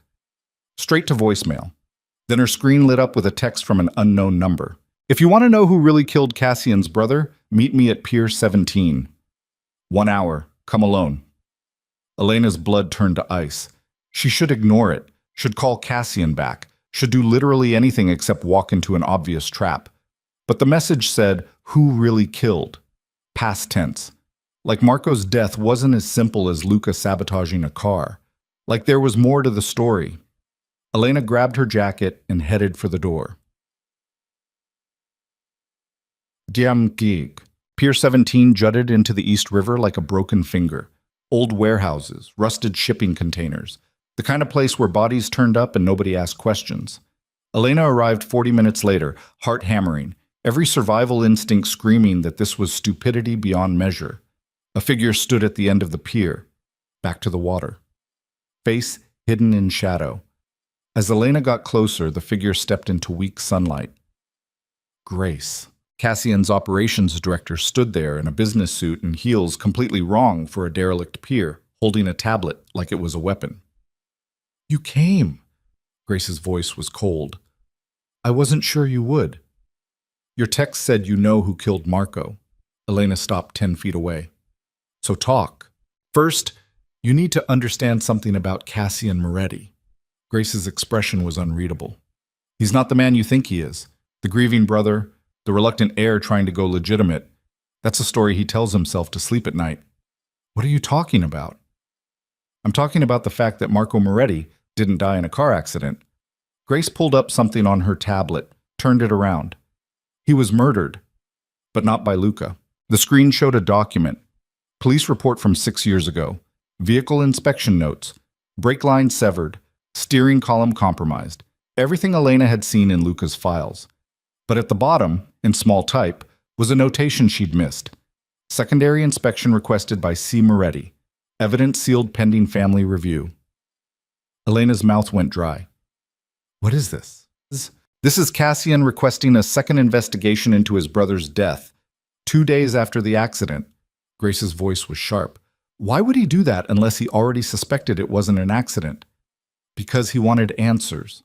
No, because he already knew what happened. Grace pulled up another document. Bank transfer records. 3 days before Marco died, Cassian transferred $2 million to an offshore account. That account was later traced to a contract killer operating in the Catskills, the same area where Marco died. The pier tilted under Elena's feet. You're saying Cassian killed his own brother. I'm saying Cassian paid someone to kill his brother, then blamed Luca, kept evidence against Luca for years as insurance. Grace's eyes were ice. And when you stumbled onto those files, he saw an opportunity. Let you think you discovered the truth.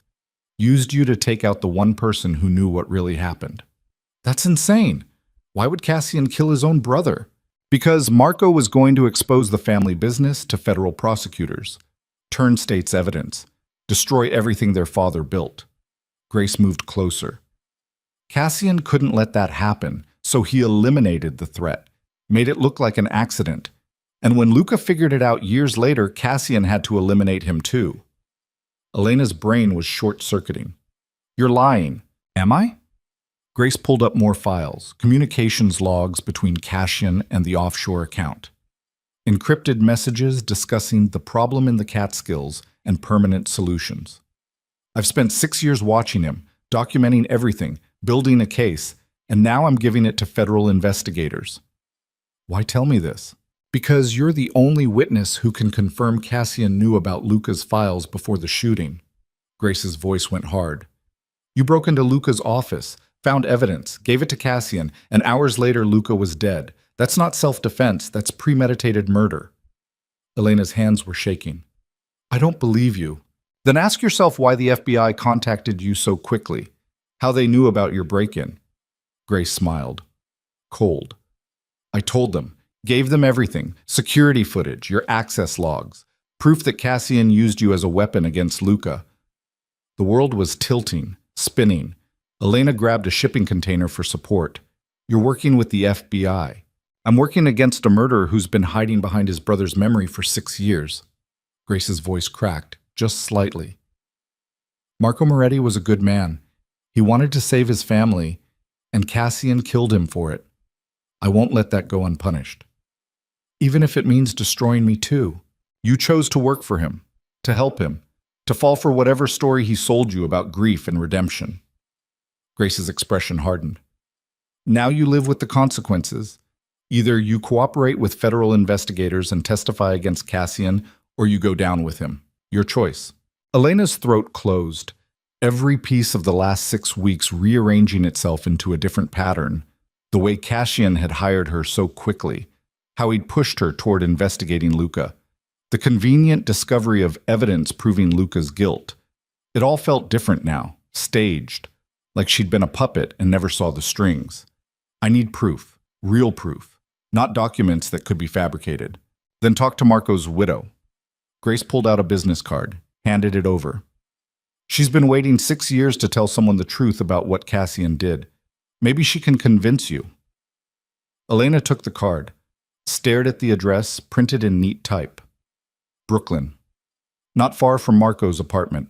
The apartment Cassian had taken her to last night. Where they'd kissed. Where he'd broken down in her arms. Had that been real, or just another manipulation? 1 hour, Grace's voice cut through her spiraling thoughts. After that, I tell federal investigators you're uncooperative. They'll assume you're complicit, and you'll spend the next 20 years in prison alongside Cassian. Then Grace walked away, heels clicking against concrete, disappeared into the maze of containers and warehouses like she'd never been there. Elena stood alone at the end of the pier, holding a business card and the growing certainty that everything she thought she knew was a lie. The address led to a townhouse in Cobble Hill. Expensive, quiet, the kind of neighborhood where people raised families and pretended violence didn't exist. Elena rang the doorbell with shaking hands. A woman answered, mid-30s, dark hair, tired eyes. She looked at Elena for a long moment before speaking.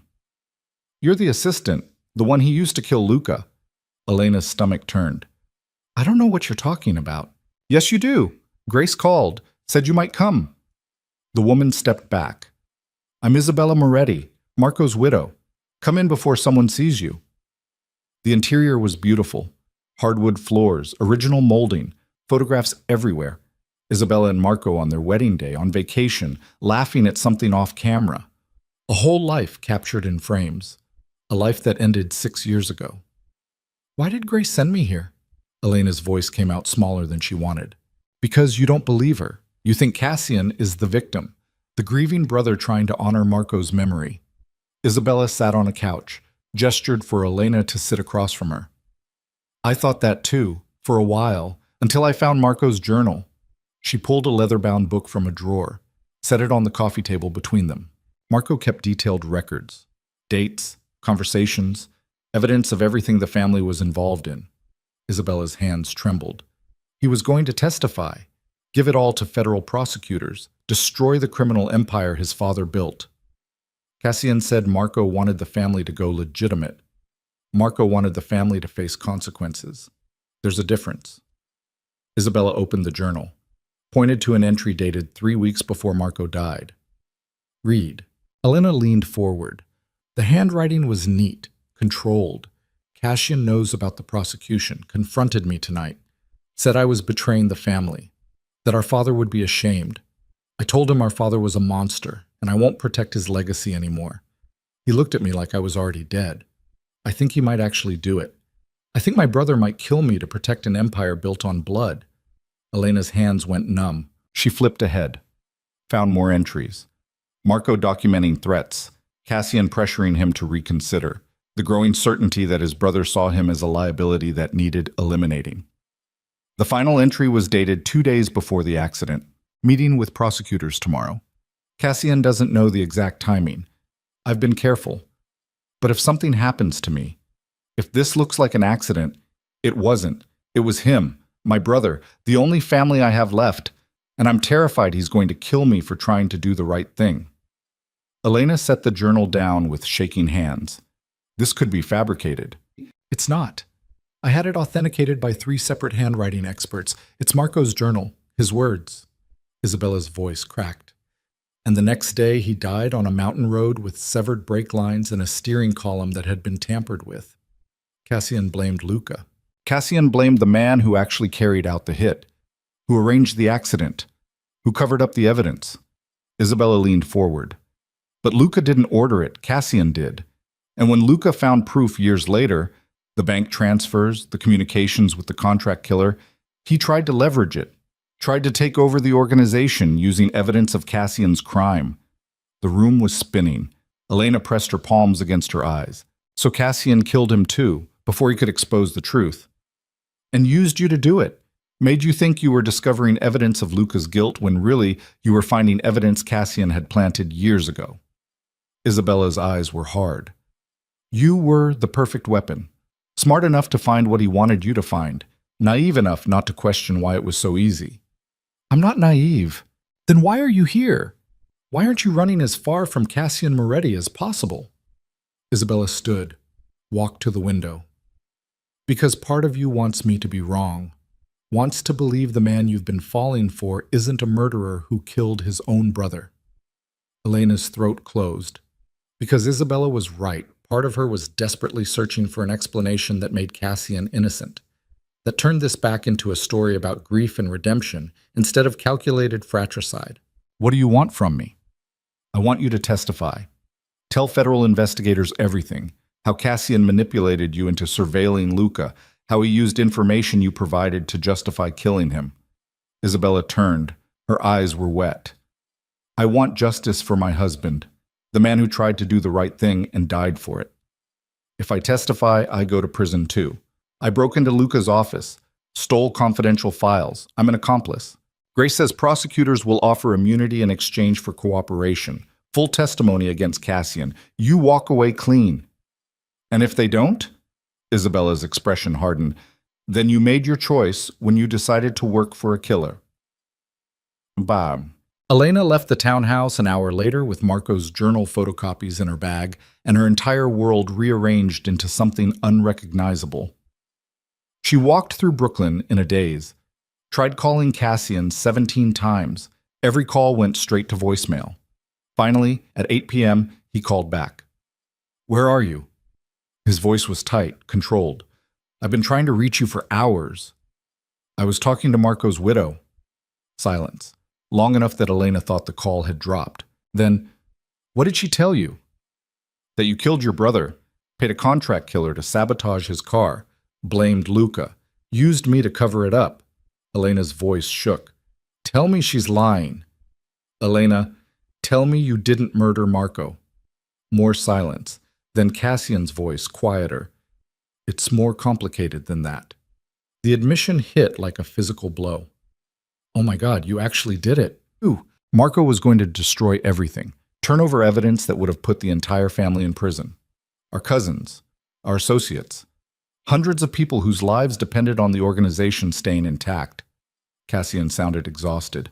I tried to convince him, spent months arguing, offering alternatives. He wouldn't listen. So you killed him. I made an impossible choice. Save one person or save hundreds. And I chose hundreds. His breathing was harsh. I've lived with that decision every day for 6 years. It's destroyed me.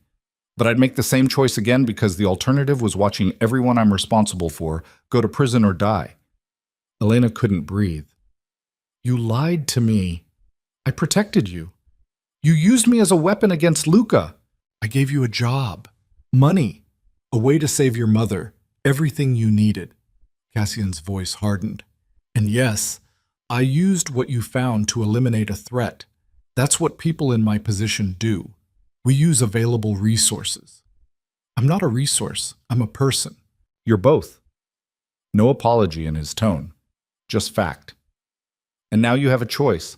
You can cooperate with federal investigators, testify against me, walk away clean while I spend the rest of my life in prison, or you can remember that I gave you everything you asked for and keep your mouth shut.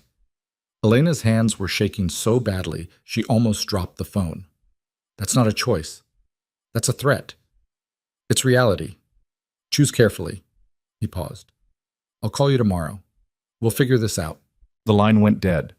Elena stood on a Brooklyn street corner, surrounded by normal people living normal lives, and understood with perfect clarity that she'd been played from the beginning. Every smile, every moment of vulnerability, every touch had been calculated. Cassian Moretti hadn't fallen for her. He'd weaponized her, turned her into exactly what he needed when he needed it. And she'd let him. Because she was desperate and stupid and so focused on saving her mother that she didn't see the monster standing right in front of her. Her phone buzzed. Text from Grace. FBI wants your statement tomorrow.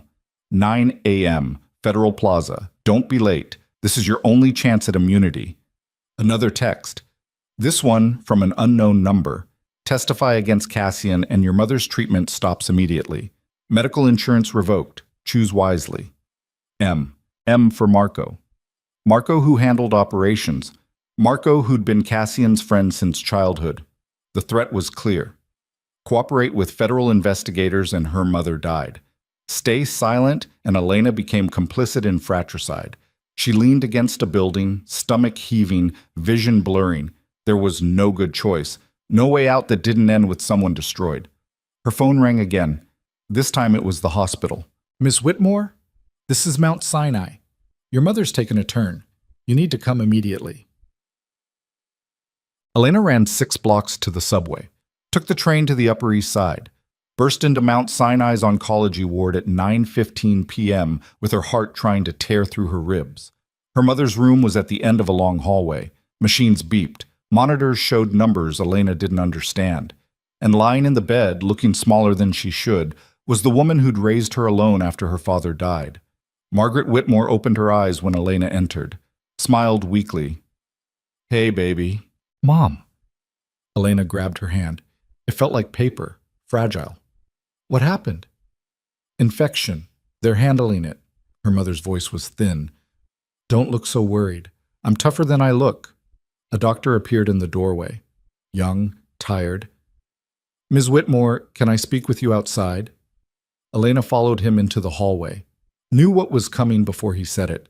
The infection is aggressive. We're treating it, but her immune system is compromised from treatment. The next 48 hours are critical. He hesitated. I need to be honest. Without continued treatment, her chances drop significantly. She's getting continued treatment. I have insurance through my job. About that. The doctor pulled out a tablet. We received notice this afternoon that your coverage has been flagged for review, pending investigation of your employer. Until that's resolved, we can't guarantee... No. Elena's voice cracked.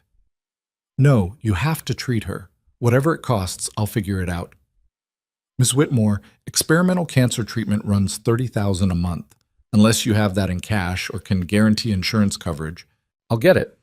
She had no idea how, but she'd figure it out. Just don't stop treatment. The doctor nodded, sympathetic. 48 hours. After that, we need confirmation of payment or we have to discuss alternative options. He walked away. Elena went back into her mother's room, sat beside the bed, held her hand while machines beeped and the city hummed outside, and her entire world collapsed into a single impossible choice. Testify against Cassian and her mother died. Stay silent and become an accomplice to murder. There was no third option, no clever solution, no way to save everyone. Her phone buzzed. Text from Cassian. I know about your mother. I'm sorry, but this doesn't change what needs to happen. Make the right choice. Elena stared at the message, at the man who'd killed his brother and used her and was now leveraging her mother's life to buy her silence. She'd thought he was capable of redemption, thought somewhere under the ice was a human being worth saving. She'd been wrong. Cassian Moretti was exactly what he appeared to be. A killer. A manipulator. A monster in an expensive suit. And Elena had helped him, fed him information, given him the weapon he needed to eliminate his enemy. She was complicit, whether she testified or not. Another text. This one from Isabella. FBI needs an answer by midnight. After that, the immunity offer expires. You'll be charged as an accomplice. Please, do the right thing. Justice for Marco. Elena looked at her mother, at the woman who'd sacrificed everything to give her a chance at a better life, who worked 3 jobs to send her to college, who never complained, never asked for anything except that Elena be happy. Saving her mother meant letting a murderer walk free. Letting her mother die meant honoring a dead man she'd never met. There was no right answer, just two different kinds of wrong. Elena pulled out her phone, stared at the screen, FBI contact information on one side, Cassian's number on the other.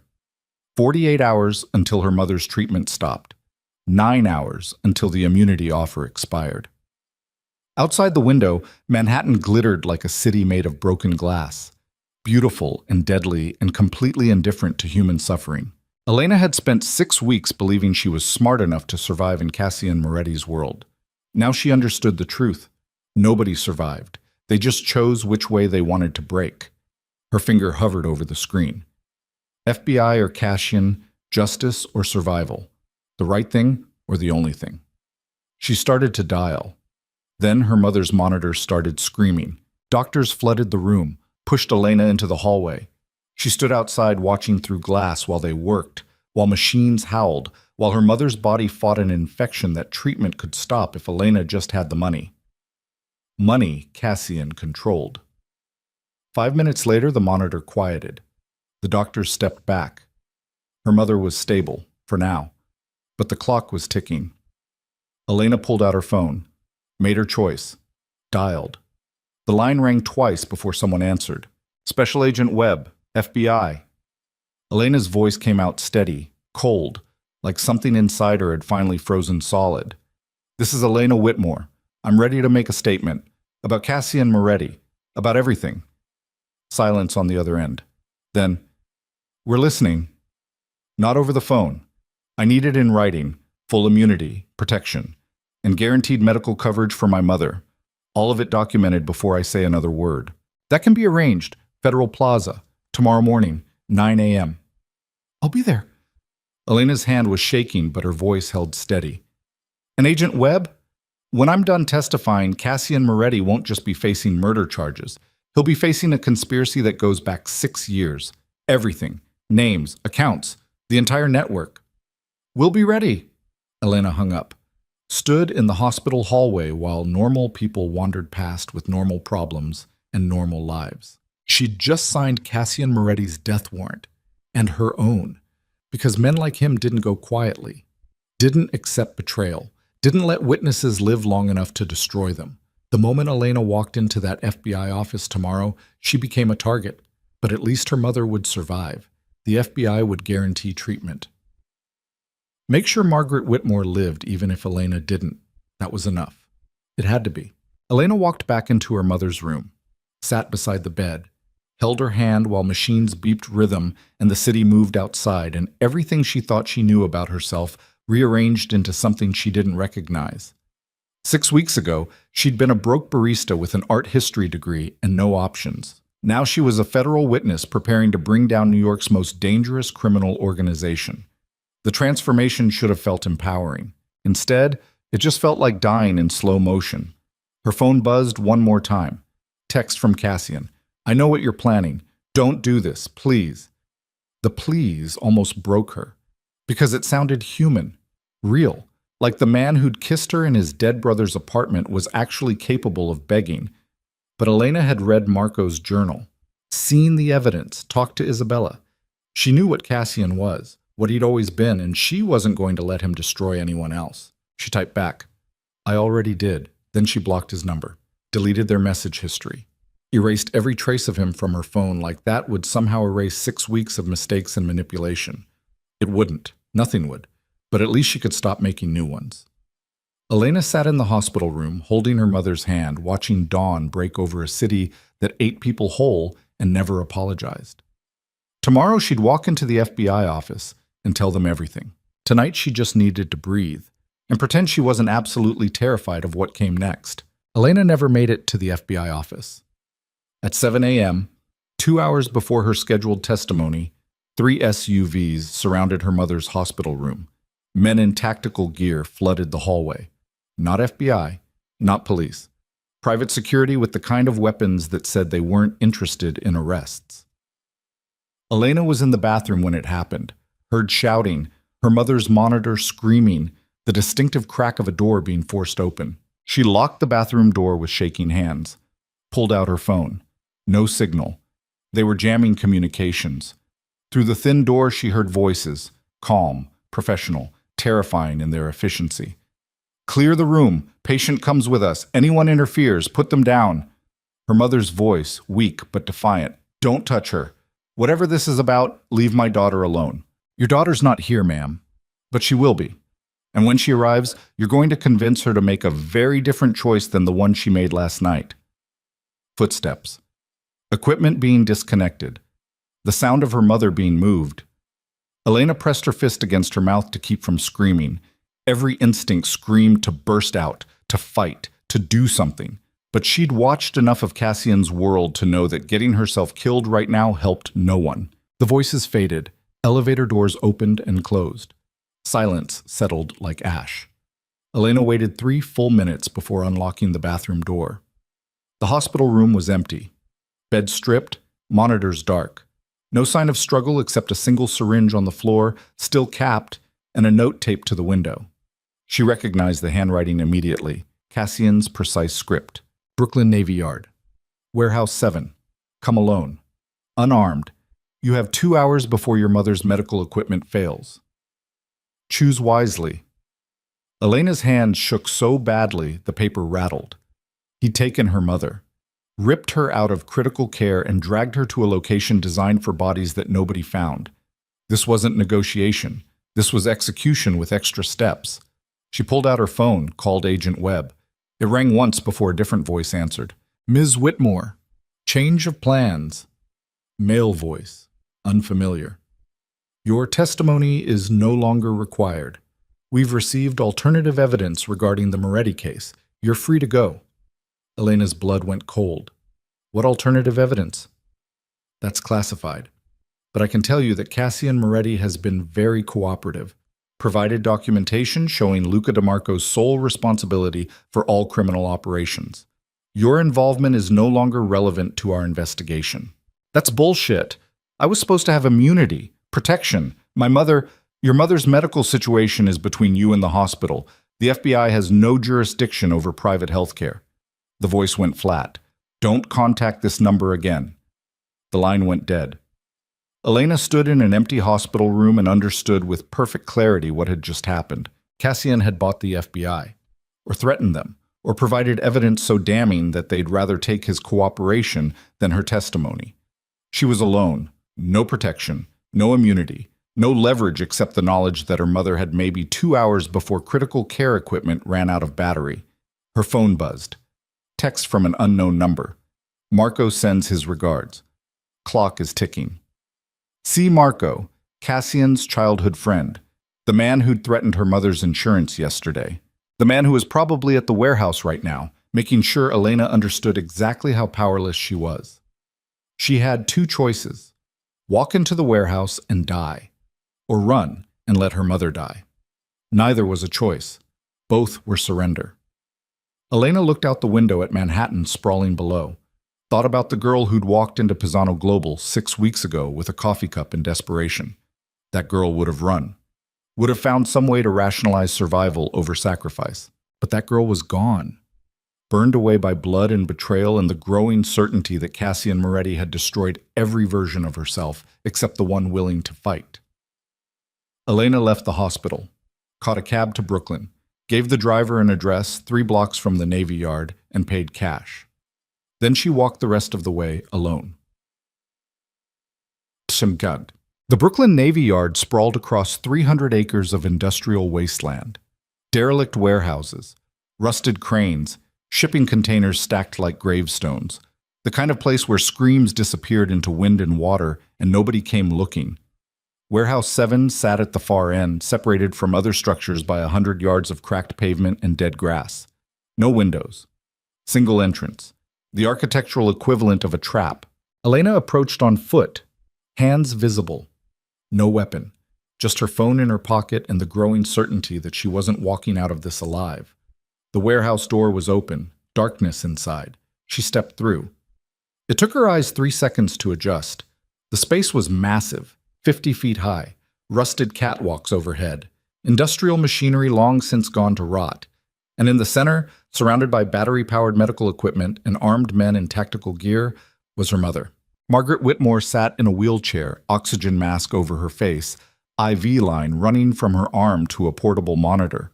She looked small, fragile, terrified, but alive. Cassian stood 10 feet away, perfect suit, perfectly still, watching Elena with those pale gray eyes like he was calculating exactly how this would end. "You came," his voice echoed in the empty space. "I wasn't sure you would. You kidnapped my mother from critical care. What did you think would happen? I thought you'd make the smart choice. Call the FBI, bring armed agents, try to save yourself." He tilted his head slightly. "But you came alone, unarmed, which means you're either very brave or very stupid. I'm neither. I'm just tired of people I love being used as weapons against me." Elena's hands were shaking, but her voice held steady. "Let her go. Whatever this is about, it's between us." "No, it's about what you did last night." Cassian's expression didn't change. "You called federal investigators, agreed to testify against me, tried to destroy everything I've built. You killed your brother. You used me. You deserve to be destroyed." "Deserve?" Cassian laughed, short, sharp. "You think the world operates on deserve? You think justice exists outside stories we tell ourselves to sleep at night?" He moved closer, slow, deliberate. "I killed Marco because he was going to destroy hundreds of lives. I used you because you were available and useful, and I'll do it again because that's what survival requires." "That's not survival. That's being a monster. There's no difference." He stopped 3 feet away, close enough that Elena could see the exhaustion in his eyes, the shadow of stubble on his jaw, the blood on his cufflink that he'd missed. "You spent 6 weeks in my world. You saw how it works. Power, control, making impossible choices because the alternative is worse. You think you're different? You made the same choice I did when you agreed to testify. You chose your mother's survival over everything else. That's not the same thing, isn't it?" Cassian's voice dropped. "You were willing to let me rot in prison, willing to become a federal witness, all to save one person. That's exactly what I did. The only difference is you feel bad about it." Elena's throat closed. Because he was right. She'd been willing to sacrifice him, to become what he was, to cross every line if it meant her mother survived. The only difference was Cassian had been doing it for years and didn't pretend otherwise. "What do you want from me?" "I want you to understand something." Cassian pulled out his phone, turned it around, showed her a video. The screen displayed Federal Plaza, FBI agents escorting Isabella Moretti in handcuffs, her face bloody, clothes torn, fighting every step. "Marco's widow, arrested this morning on charges of conspiracy to commit murder." Cassian's voice was flat. "Turns out she was working with Luca, planning the coup together, using you to build a case against me while she positioned herself to take over the empire." Elena's world tilted. "That's not possible. Bank records don't lie. Neither do communications logs showing she'd been coordinating with Luca for 3 years. He pulled up more files. Isabella Moretti wasn't the grieving widow seeking justice. She was Luca's partner, helping him build his network. And when you started investigating, she saw an opportunity. Feed you a story about Marco's murder, turn you into a weapon against me. The video kept playing.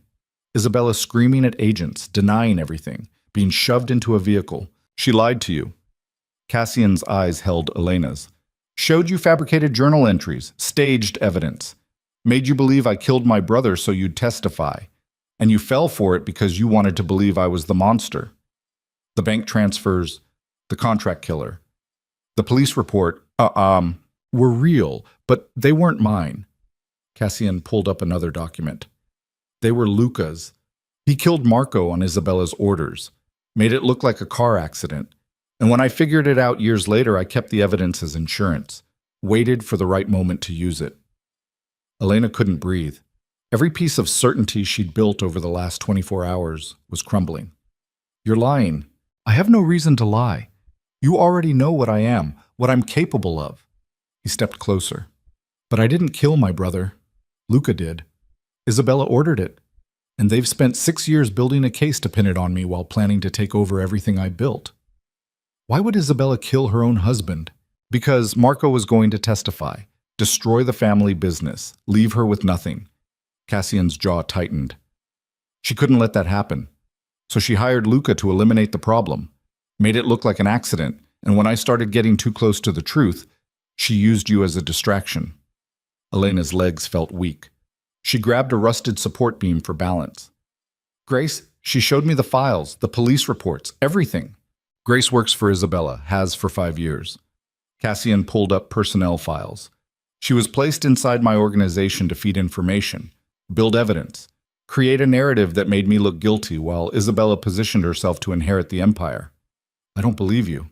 Then ask yourself why the FBI dropped your testimony so quickly. Why they arrested Isabella this morning instead of me. Cassian's voice went quiet. Because federal investigators saw the same evidence I did. The real evidence. And they realized Isabella had been manipulating everyone, including them. Elena's brain was short-circuiting. Nothing made sense. Every fact she'd relied on was inverting.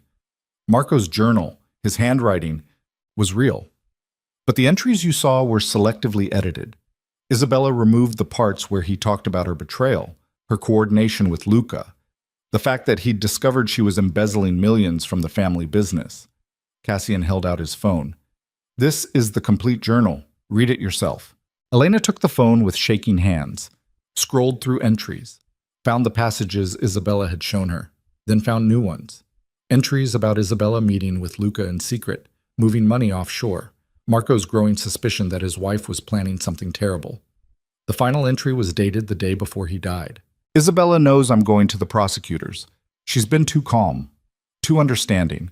I think she's planning something. I think she might actually... No, I can't believe that. She's my wife. She loves me. But if something happens, if this goes wrong, Cassian needs to know the truth. Isabella and Luca are working together. They're going to destroy everything, and I'm the only one who can stop them. Elena set the phone down. Her hands were numb. This could still be fabricated. It was authenticated by the same handwriting experts Isabella used, same forensics, same everything. Cassian's expression was unreadable. I've spent 6 years tracking the people who killed my brother, building evidence, waiting for them to make a mistake. And when you started investigating Luca, I saw an opportunity. Let you discover part of the truth. Enough to make you useful without putting you in complete danger. You still used me. Yes, because I needed someone Isabella and Luca wouldn't see as a threat. Someone who could move through the organization gathering information without triggering suspicion. He paused. You were perfect for that. Smart, observant, desperate enough to take risks. And everything else? The office, the conversations, the night in Marco's apartment was real. Cassian's voice dropped. I hired you because you were useful, but somewhere in those 6 weeks you became something else, something I didn't plan for. He moved closer. You saw me, not the empire, not the violence, just the parts of me I thought died with Marco, and I let you see them because I'm weak, because after 6 years of ice and control, I wanted to feel human again. Elena's throat was tight. That doesn't make this okay. No, it doesn't. Cassian reached out, stopped just short of touching her face. But it's the truth. I didn't kill my brother. I loved him. And I've spent 6 years trying to honor what he wanted while destroying the people who murdered him. By becoming exactly what they were. By surviving long enough to make them pay. His hand dropped. And now they have. Isabella's in federal custody. Luca's dead. The network they built is dismantled. Marco can finally rest. What about me? Elena's voice cracked. What happens to me now? Cassian looked at her for a long moment. Rain had started outside. She could hear it hammering the warehouse roof like bullets. That depends on you. Meaning what? Meaning I can't let you testify. Can't let you walk into federal investigations with half-truths and fabricated evidence that Isabella planted. His eyes were ice. But I also can't kill you. Because you're the only person in 6 years who saw me as something other than a monster, and losing that would destroy whatever's left of me. So what are my options? You disappear. New identity. New city. Enough money to start over and take care of your mother's treatment anywhere in the world. Cassian's voice was absolutely level. Or you stay. Work with me. Help me transform this organization into what Marco wanted. Legitimate. Clean. Something that doesn't require murder to survive.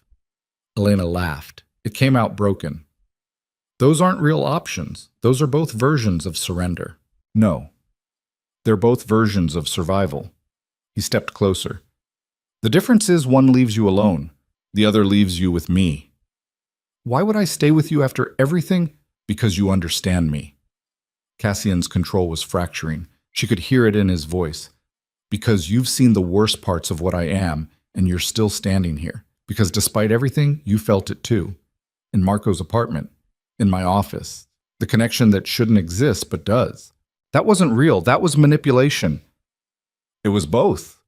He grabbed her shoulders. Not rough. Desperate. I manipulated you into helping me. But I didn't manipulate what I felt when you stayed. When you saw me break and didn't run. When you challenged me and pushed back and refused to be just another person terrified of what I could do. Elena could feel his hands shaking. Saw the cracks in his armor, the exhaustion, the grief. The 6 years of ice melting into something raw and human and terrifying because it meant he was real. I can't trust you. I know. Cassian's voice dropped to almost nothing. But you can work with me. Help me honor Marco's memory. Build something that matters instead of just surviving. By staying in your world, by becoming complicit in everything you've done, by becoming part of what comes next. Something better. His eyes held hers. I can't undo the past. Can't bring Marco back. Can't erase the violence. But I can build a future where his death meant something. Where the family becomes legitimate. Where you and I create something real instead of just destroying each other. Elena wanted to say no. Wanted to take the money and run and never look back. But she'd spent 6 weeks watching Cassian Moretti, seen the intelligence, the control, the capacity for both brutality and something approaching tenderness. And she'd felt it. In his office, in Marco's apartment, the connection that shouldn't exist but did.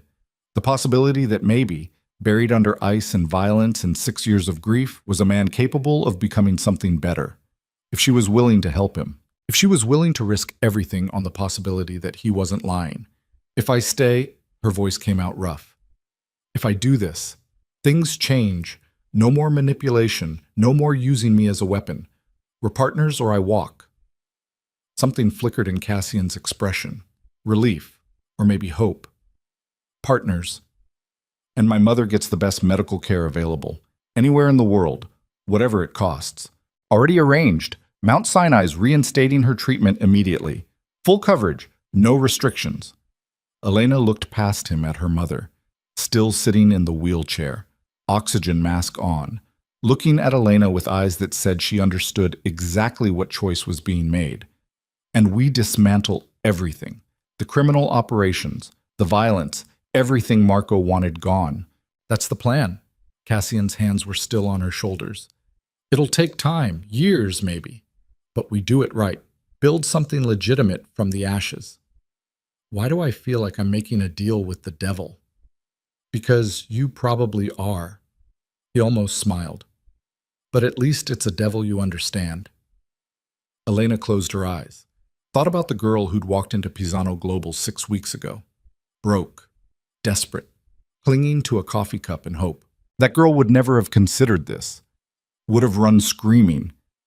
But that girl was gone. Replaced by someone who'd broken into offices and gathered intelligence and stood in a warehouse surrounded by armed men negotiating with a killer.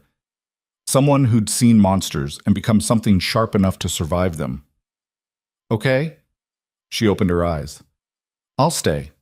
We do this together. Cassian exhaled, like he'd been holding his breath for 6 years and finally remembered how to let go. Thank you. Don't thank me yet. I'm going to make your life hell. I'm counting on it. He pulled her closer, rested his forehead against hers. You're the only person who can. Then the warehouse doors exploded inward. Smoke. Gunfire. Men in tactical gear flooding the space with the precision of military operations. Not FBI, not police. Isabella's people. The remnants of Luca's network, coming for revenge. Cassian moved instantly, shoved Elena behind him, pulled a gun from inside his jacket with movement so smooth they looked practiced. Marco! His voice cut through chaos. Get Whitmore and her mother to the extraction point, now! Marco appeared from the shadows, grabbed Elena's arm. This way! Move! My mother! I've got her! Another guard was already pushing the wheelchair toward a back exit, moving fast despite the IV lines and oxygen equipment. Bullets tore through metal, shattered equipment. The medical monitors around her mother sparked and died. Elena ran, let Marco pull her toward the exit while gunfire erupted behind them. Heard Cassian's voice shouting orders in Italian. The crack of returning fire. Men screaming. They burst through a back door into an alley. SUVs waiting. Engine running. Marco shoved Elena into the back seat. Her mother was already there, oxygen mask askew, eyes wide with terror, but still breathing. Go! Marco slammed the door, slapped the roof. The SUV lurched forward, tires screaming against wet pavement. Elena looked back through the rear window, saw the warehouse, saw muzzle flashes through broken doors, saw Cassian's silhouette moving through smoke like death itself. We have to go back. He's still in there. The driver didn't respond, just drove faster, turned corners hard enough to throw Elena against the door. Where are we going? Safe house, Brooklyn, Mr. Moretti's orders. The driver's voice was flat, professional. You stay there until this is handled. How many people are in that warehouse? Enough to handle Isabella's people. They knew this was coming, been preparing for 3 days. Elena's stomach turned. He knew they'd attack. Of course he knew. Isabella's people were always going to retaliate. The only question was when. The driver glanced in the rearview mirror. Mr. Moretti made sure it happened on his terms. Controlled environment, limited civilians, clean extraction for you and your mother. They'd been bait. Elena and her mother. Set up to draw Isabella's forces into an ambush. Cassian had been planning this for days. Orchestrated everything. The kidnapping, the warehouse confrontation, Elena's choice to stay. All of it calculated to create exactly this moment. The SUV pulled up to a brownstone in Carroll Gardens. Armed guards flanked the door. The driver cut the engine. Inside, don't come out until Mr. Moretti gives the all clear. Elena helped her mother into the building. A medical team was waiting. Professional. Efficient. They immediately started checking vitals, reconnecting equipment, stabilizing systems. She's stable. The lead medic looked up. Infections controlled. She'll be okay. Relief hit like a physical force. Elena's knees almost buckled. Then her phone buzzed. Text from Cassian. Situation handled. 20 minutes. Stay put. Another text. This one from an unknown number with an image attached. Elena opened it. The photo showed Isabella Moretti. Not in FBI custody. Dead. Slumped against a wall with bullet holes in her chest and head. The text below read, "Problem solved. Meet me at the Navy Yard. We need to talk." Grace Elena's blood went cold. Grace, Cassian's operations director, the woman who'd shown her evidence of his guilt, who was supposed to be working for Isabella, who'd just sent a photo of Isabella's corpse with casual efficiency that suggested she'd been the one to pull the trigger. Nothing made sense. Every alliance was inverting, every truth becoming a lie. Elena's phone rang. Cassian. She answered. Grace just texted me. She killed Isabella. I know. Cassian's voice was tight, strained. Don't respond. Don't go anywhere. Grace isn't who you think she is. Then who is she? Federal agent. Undercover. Has been for 6 years. She was investigating my father when Marco died, got embedded in the organization, stayed after I took over. His breathing was harsh. She's the one who's been feeding FBI information, building their case, and now that Isabella's dead, she's trying to tie up loose ends. Meaning me, meaning both of us. Gunfire crackled in the background. She knows you can testify about FBI corruption, about how they dropped your immunity, about evidence being manipulated. You're a threat to her operation. Where are you? Still at the warehouse, pinned down. Isabella's people were just the first wave. More gunfire. Grace brought federal agents, real ones. She's using them to clean up everyone who knows the truth. Elena's mind raced. How do I know you're telling the truth? How do I know this isn't another manipulation? You don't. Cassian's voice cracked. You just have to decide who you trust more, me or a federal agent who spent 6 years lying to everyone. The line went dead. Elena stood in the brownstone, surrounded by armed guards and medical equipment, holding a phone with a photo of a dead woman and a text from someone who might be trying to kill her. Her mother was stable, safe. That was all that mattered. But Cassian was pinned down in a warehouse surrounded by federal agents and hired killers. And Grace, whoever she really was, knew where Elena was hiding. Every option led to violence. Every choice ended in blood. Elena looked at the guards. "I need a gun." The nearest one frowned. Mr. Moretti said, "I don't care what he said. Give me a weapon, now." The guard hesitated, then pulled a compact pistol from an ankle holster, handed it over. "You know how to use that?" "Point and shoot. I've seen enough movies." Elena checked the magazine. Full. Safety off. "How do I get back to the Navy Yard?" "You don't. It's a war zone." "Then I guess I'm going to war." She looked at her mother. "Keep her safe. Whatever happens. Keep her alive." The medic nodded. "We will." Elena walked out of the brownstone into rain and darkness, found an SUV with keys in the ignition. Guards tried to stop her. She pointed the gun at them. "Move or I shoot. Your choice." They moved.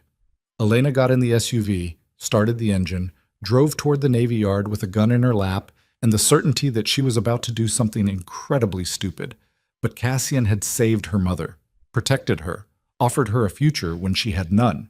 Maybe he'd been manipulating her. Maybe this was all another layer of lies. But he was alone in that warehouse, fighting for his life. And Elena wasn't the kind of person who left people behind. Not anymore. The Navy Yard appeared through rain like a ghost. Gunfire echoed across empty lots. Muzzle flashes lit windows. Sirens wailed in the distance. Elena parked 3 blocks away, walked the rest on foot.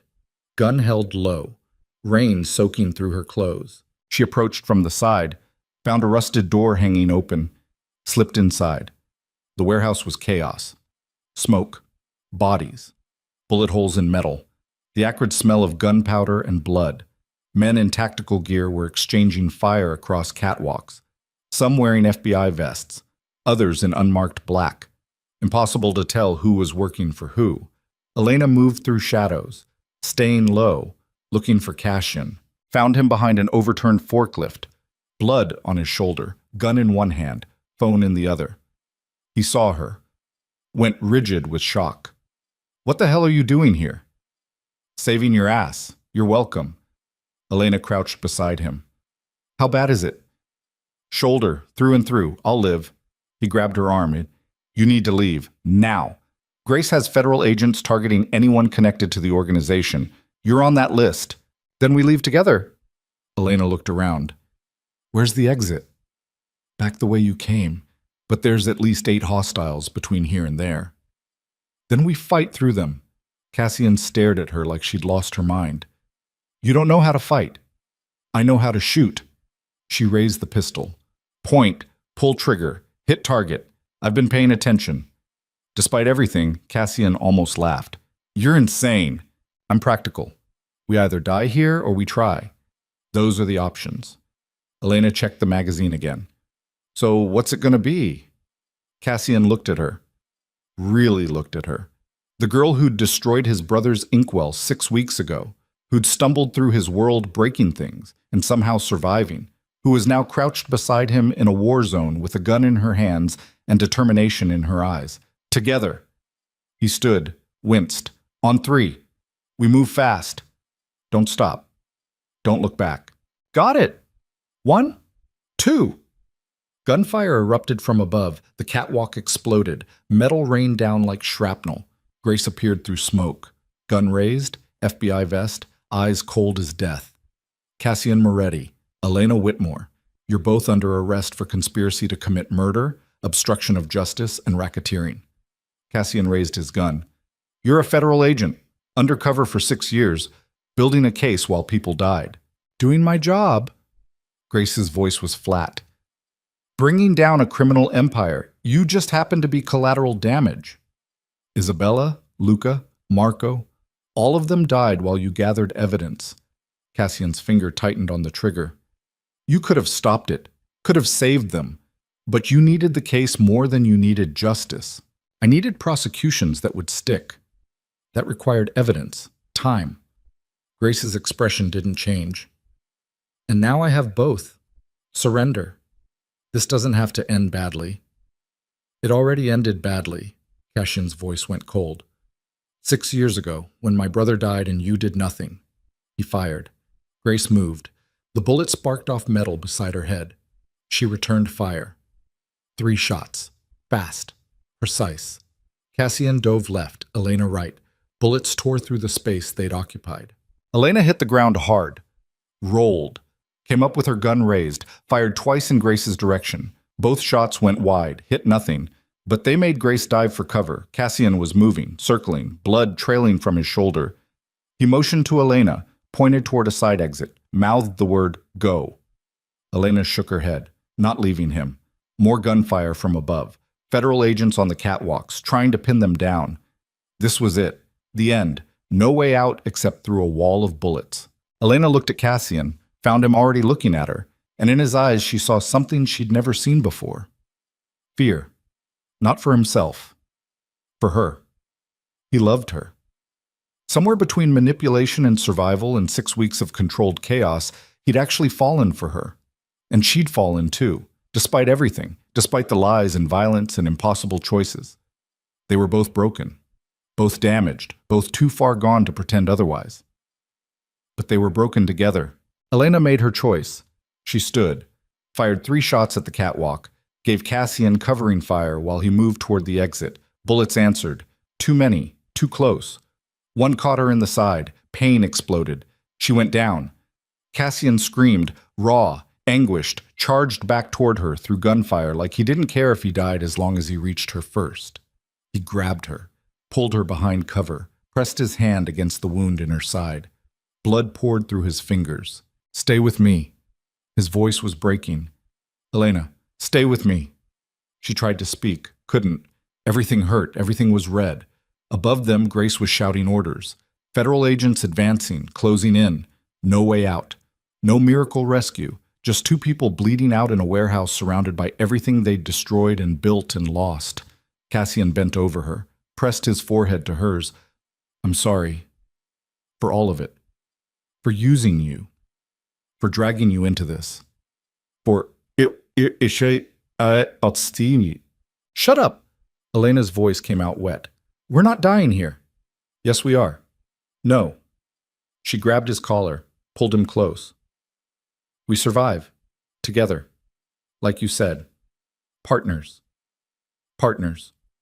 Cassian's hand tightened on her wound. I love you. I need you to know that. Whatever happens. It was real. Elena kissed him, tasted blood and rain and gunpowder and something deeper. Something that felt like the truth for the first time in 6 weeks. When they broke apart, sirens were wailing outside, red and blue lights flashing through broken walls. Police, real police, flooding the Navy Yard. Grace's voice cut through chaos. Federal agents, stand down! Suspects are in custody! But the police didn't stand down. They moved in fast. Professional. Surrounded the warehouse. Through the smoke and blood and fading consciousness, Elena heard a voice she recognized. Agent Webb, FBI. Special Agent Grace Morrison, you're under arrest for corruption, evidence tampering, and conspiracy to commit murder. Drop your weapon. Grace's face went white. What? We've been investigating you for 6 months, suspected you were manipulating evidence, building false cases, using your position to eliminate witnesses. Webb appeared through smoke, gun drawn. Isabella Moretti's murder was the final piece. You executed her to cover up your own crimes. It's over. Grace's gun lowered. Just slightly. Enough. Cassian fired. The bullet took her in the chest. Clean. Final. She dropped like a puppet with cut strings. Elena's vision was tunneling, black creeping in from the edges. She felt Cassian's arms around her, heard him shouting for medics. The last thing she saw before everything went dark was his face, blood-streaked, terrified, human, looking at her like she was the only thing in the world that mattered. Then nothing, just black, and the distant sound of sirens singing the city to sleep. Elena woke to the smell of disinfectant and the steady beep of hospital monitors. Her side felt like someone had shoved hot iron through her ribs and left it there. Every breath hurt. Every movement sent lightning up her spine. But she was breathing. That counted for something. She opened her eyes. White ceiling, fluorescent lights. The generic anonymity of a hospital room that could be anywhere. "You're awake." The voice came from beside the bed. Elena turned her head slowly, found Cassian sitting in a chair that looked too small for him, wearing a hospital gown under a borrowed jacket, his left shoulder bandaged thick enough to suggest surgery. His face was gray with exhaustion, unshaven, eyes bloodshot from what looked like days without sleep. But he was alive. "How long?" Her voice came out like gravel. 3 days. You coded twice on the operating table. Lost enough blood that they weren't sure you'd make it." He leaned forward. His hand found hers on the bed, squeezed gently. "But you're stubborn. I'm learning that about you." Elena tried to laugh. It came out as a wheeze. "Where are we?" "Mount Sinai. Different floor from your mother. FBI has guards posted outside, but we're not in custody." Cassian's jaw tightened. Webb's investigation into Grace opened up everything: corruption charges, evidence tampering, conspiracy. The entire case against me collapsed when they realized a federal agent had been manufacturing evidence for 6 years. "Grace is dead." "Yes." No emotion in his voice. Statement of fact. "I killed her, self-defense. Witnesses confirmed it. Webb confirmed it. It's over." Elena's brain was moving slowly through fog. "Isabella? Also dead." Grace executed her to cover up her own crimes. Made it look like gang violence. Cassian's grip on her hand tightened.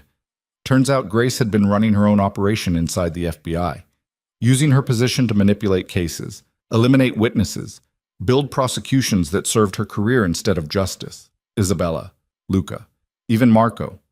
All of them died while she gathered evidence and did nothing. "She let your brother die. She facilitated it." Cassian's voice went flat. "Grace was embedded in my father's organization when Marco went to prosecutors. She knew Luca and Isabella were planning the hit, could have stopped it. But she let it happen because Marco's death meant the case stayed open. Meant she could keep investigating, keep building her reputation." Elena's stomach turned. "That's not law enforcement. That's murder. That's ambition without conscience. Same thing that drives most people in positions of power." He looked down at their hands. Webb's team found communications going back 7 years, Grace coordinating with criminals, allowing violence, manipulating evidence to protect her sources while people died. She was worse than anyone she was investigating. What happens now? Federal investigation into FBI corruption, congressional hearings, media firestorm. Cassian met her eyes. "And you and I walk away clean, victims of a rogue agent's conspiracy. That's the official narrative. Is it true?" "Parts of it." He almost smiled. "The parts that matter, anyway." Elena wanted to ask more. Wanted to know exactly how much of the last 6 weeks had been real versus manufactured. But exhaustion was pulling her under again. Her eyes drifted closed. "Your mother's stable." Cassian's voice followed her into darkness. "Treatment's continuing. She's going to make it." Elena let those words carry her back to sleep. Kiss. The next time she woke, sunlight was streaming through windows and her mother was sitting beside the bed. Margaret Whitmore looked better. Color in her face, eyes clearer, still fragile but no longer dying. "Hey, baby." She squeezed Elena's hand. "You scared the hell out of me." "Sorry." Elena's throat was dry. "Occupational hazard, apparently. Working for crime bosses will do that." Her mother's voice held no judgment, just exhausted acceptance. "The nurses told me what happened. The warehouse, the shooting, federal agents." "Mom, I'm not angry. I'm terrified, but not angry." Margaret leaned closer. "You saved my life, got me treatment I couldn't afford, risked everything to make sure I survived. I can't be angry about that, even if the cost was almost losing you." "I'm okay." "You're not okay. You got shot. You almost died. You're going to have nightmares about this for years." Her mother's eyes were wet. "But you're alive, and that's what matters." Elena wanted to argue, wanted to tell her mother it was fine, everything would be fine. But she'd spent 6 weeks learning that fine was a lie people told themselves to sleep at night. "I'm sorry I brought this into your life." "You didn't bring it. You survived it." Margaret's grip tightened. "Your father would be proud. He always said you were tougher than you looked. Guess he was right." The mention of her father landed like a stone. Elena hadn't thought about him in weeks. The investigative journalist who died chasing a story about organized crime when she was 12. She'd spent 14 years thinking it was just bad luck and dangerous work. Now she wondered if it was something else. Someone silencing him before he exposed the truth. Did Dad know about the Moretti family? Her mother went very still. Why would you ask that? Because he died investigating trafficking networks. And the Morettis ran trafficking operations for decades. The timing's too close to be coincidence. Margaret was quiet for a long moment. Then she nodded slowly. He was building a case, had sources inside the organization. He told me it would be the story that changed everything, exposed corruption at the highest levels, put dangerous people in prison. Her voice cracked. 2 weeks later, he was dead. Single car accident. Brake failure. The same way Marco died. The same method Luca had used for years. Elena's chest tightened. Luca killed Dad. I suspected. Could never prove it. But yes, I think your father got too close to the truth, and they eliminated him. Her mother wiped her eyes. I tried to warn you. Tried to tell you working for that company was dangerous. But you needed the money, needed to save me. I couldn't stop you, even though I knew where it might lead. You knew Pisano Global was connected to organized crime? I knew the name Moretti, knew what they represented, but I also knew you were desperate and I was dying. I gambled that you'd be invisible enough to survive, that they wouldn't notice one more assistant. Margaret's expression broke. I was wrong, and I'm sorry. Elena wanted to be angry, wanted to rage at the secrets and lies and 14 years of not knowing the truth. But she understood, because she'd made the same choice. Risked everything to save the person she loved. Became complicit in violence and corruption because survival required it. They were the same. Mother and daughter. Both willing to cross lines they couldn't uncross if it meant keeping each other alive. It's not your fault. It is, but we both live with it. Her mother stood slowly. There's someone outside who wants to see you. I'll give you privacy. Who? But Margaret was already walking toward the door. She paused at the threshold. He's been here every day, sleeping in that chair, refusing to leave. Whatever you think about him, about what he's done, that part's real. I can see it. Then she was gone. 30 seconds later, Cassian walked in. He looked worse than before. Shoulders still bandaged, dark circles under his eyes, moving like every step hurt. He sat in the chair beside her bed without speaking. Elena broke the silence. You knew about my father? Yes. No hesitation, no attempt to lie. I found the connection 3 days after you started working. Investigative journalist. Died under suspicious circumstances 14 years ago. Luca's work. Same methodology he used on Marco. Why didn't you tell me? Because you were already carrying enough weight. Adding your father's murder would have broken you. Cassian leaned back, exhaustion written across every line of his face. And because I'm a coward, I knew if you found out you'd hate me, hate the organization, walk away before I could fix any of it. You should have told me anyway. I know. He looked at her. I'm not good at doing the right thing.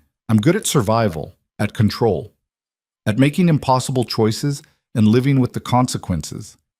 But being honest, being vulnerable, I'm terrible at that. You're going to have to learn. Elena's voice was rough.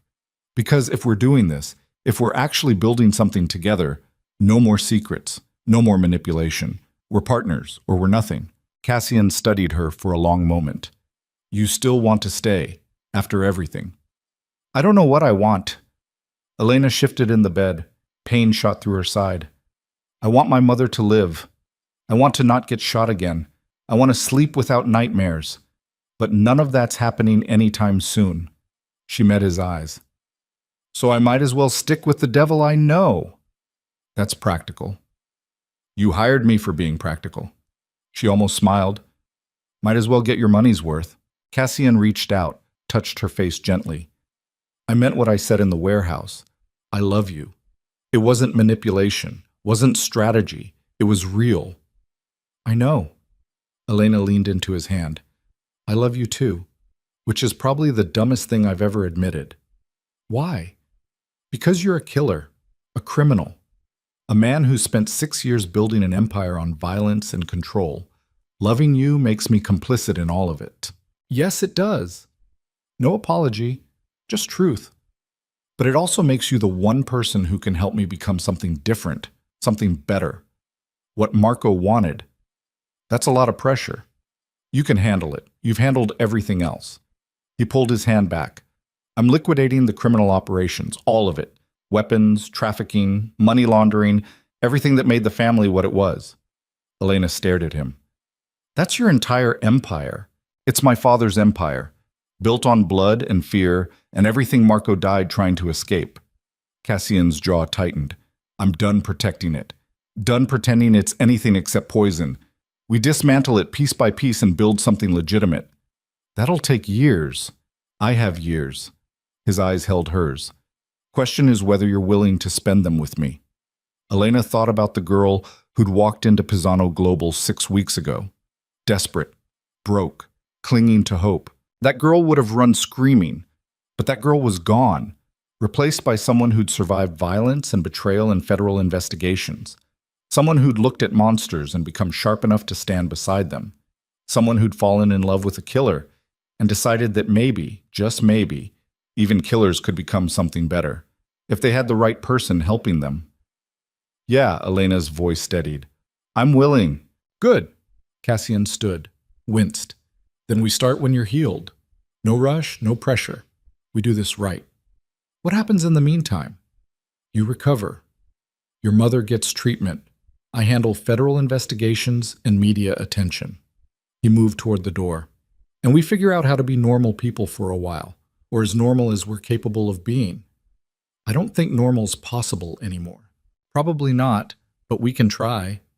He glanced back. Get some rest. I'll be here when you wake up. You don't have to.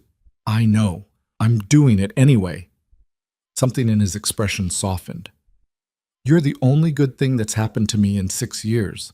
I'm not letting you out of my sight until I'm sure you're okay. Then he left. Elena lay in the hospital bed, staring at the ceiling, processing everything that had happened. The violence, the betrayal, the impossible choices. Her father murdered by Luca. Her mother saved by blood money.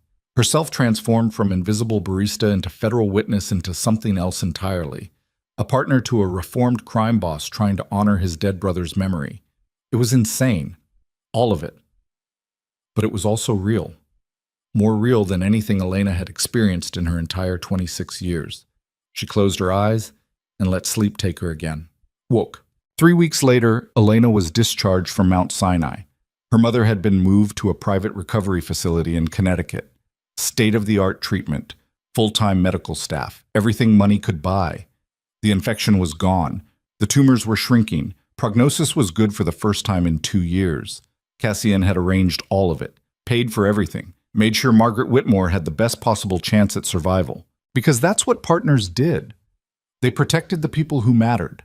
Elena stood outside the hospital in borrowed clothes and afternoon sunlight, breathing air that didn't smell like disinfectant for the first time in weeks.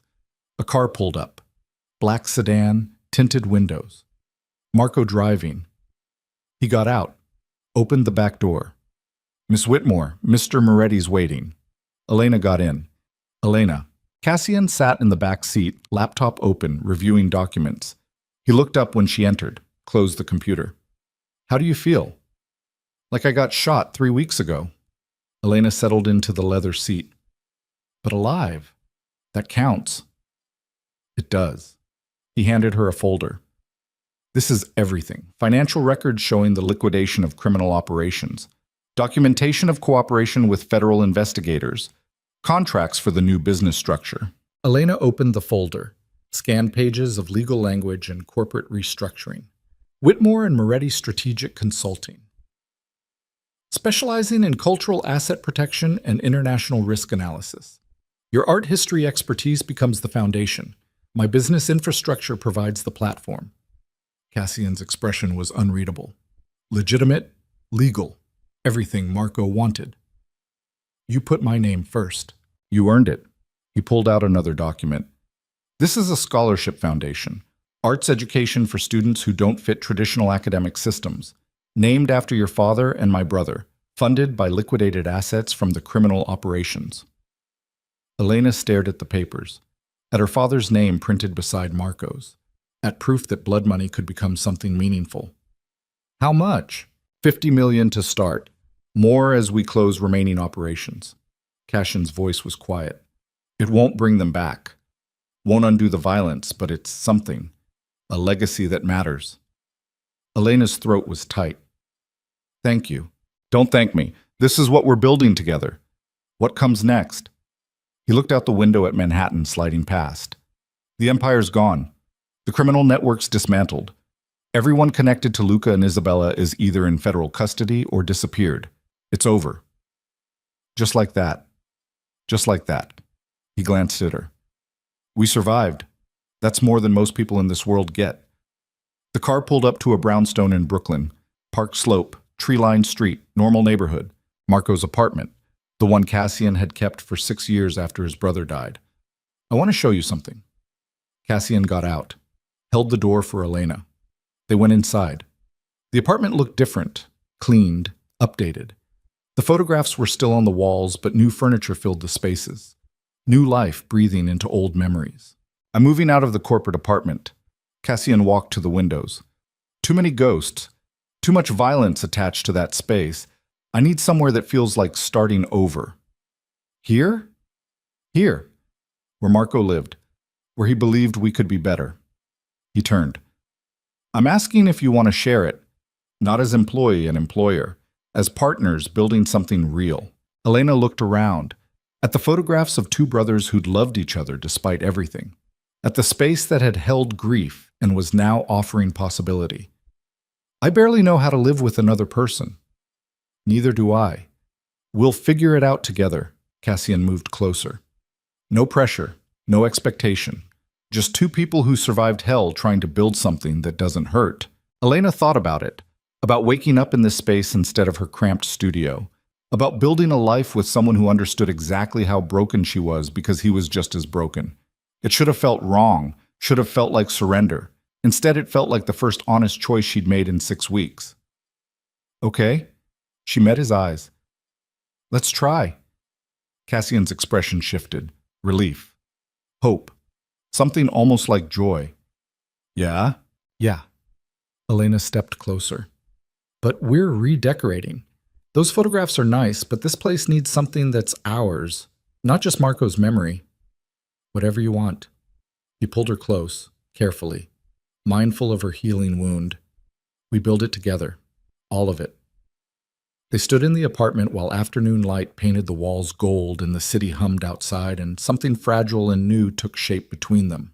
It wasn't redemption, wasn't forgiveness for the violence and lies and impossible choices, but it was real. Human. Two people who'd seen the worst of each other and decided that maybe the worst wasn't all there was. Maybe, buried under blood and betrayal, was the possibility of something better. That's 6 months later, Whitmore and Moretti Strategic Consulting opened its first office in Lower Manhattan. The space was beautiful, modern, glass and steel with art installations Elena had curated personally, Renaissance pieces next to contemporary work, history and future existing in the same frame. The launch event was crowded. Clients, investors, art collectors interested in the protection services they offered, federal investigators who'd become allies during the transition, media covering the story of a reformed crime family building something legitimate. Elena stood near the windows, wearing a dress that cost more than her first car, watching Cassian work the room with the same cold precision he'd brought to criminal operations. But now it was serving something legal, something meaningful. Her mother sat nearby, healthy enough to attend, talking to scholarship recipients about art history and second chances. Margaret Whitmore had beaten cancer, outlived prognosis, survived long enough to see her daughter transform survival into purpose. You did it. Marco appeared beside Elena, holding champagne. He'd stayed on as head of operations, helped transition the legitimate business, remained loyal even when loyalty meant abandoning everything he'd known. 6 months ago, we were running criminal networks. Now we're consulting on cultural asset protection for museums. It's weird. It's better, Marco smiled. Marco would be proud of both of you. Elena looked across the room, found Cassian watching her. He excused himself from a conversation and walked over. How are you holding up?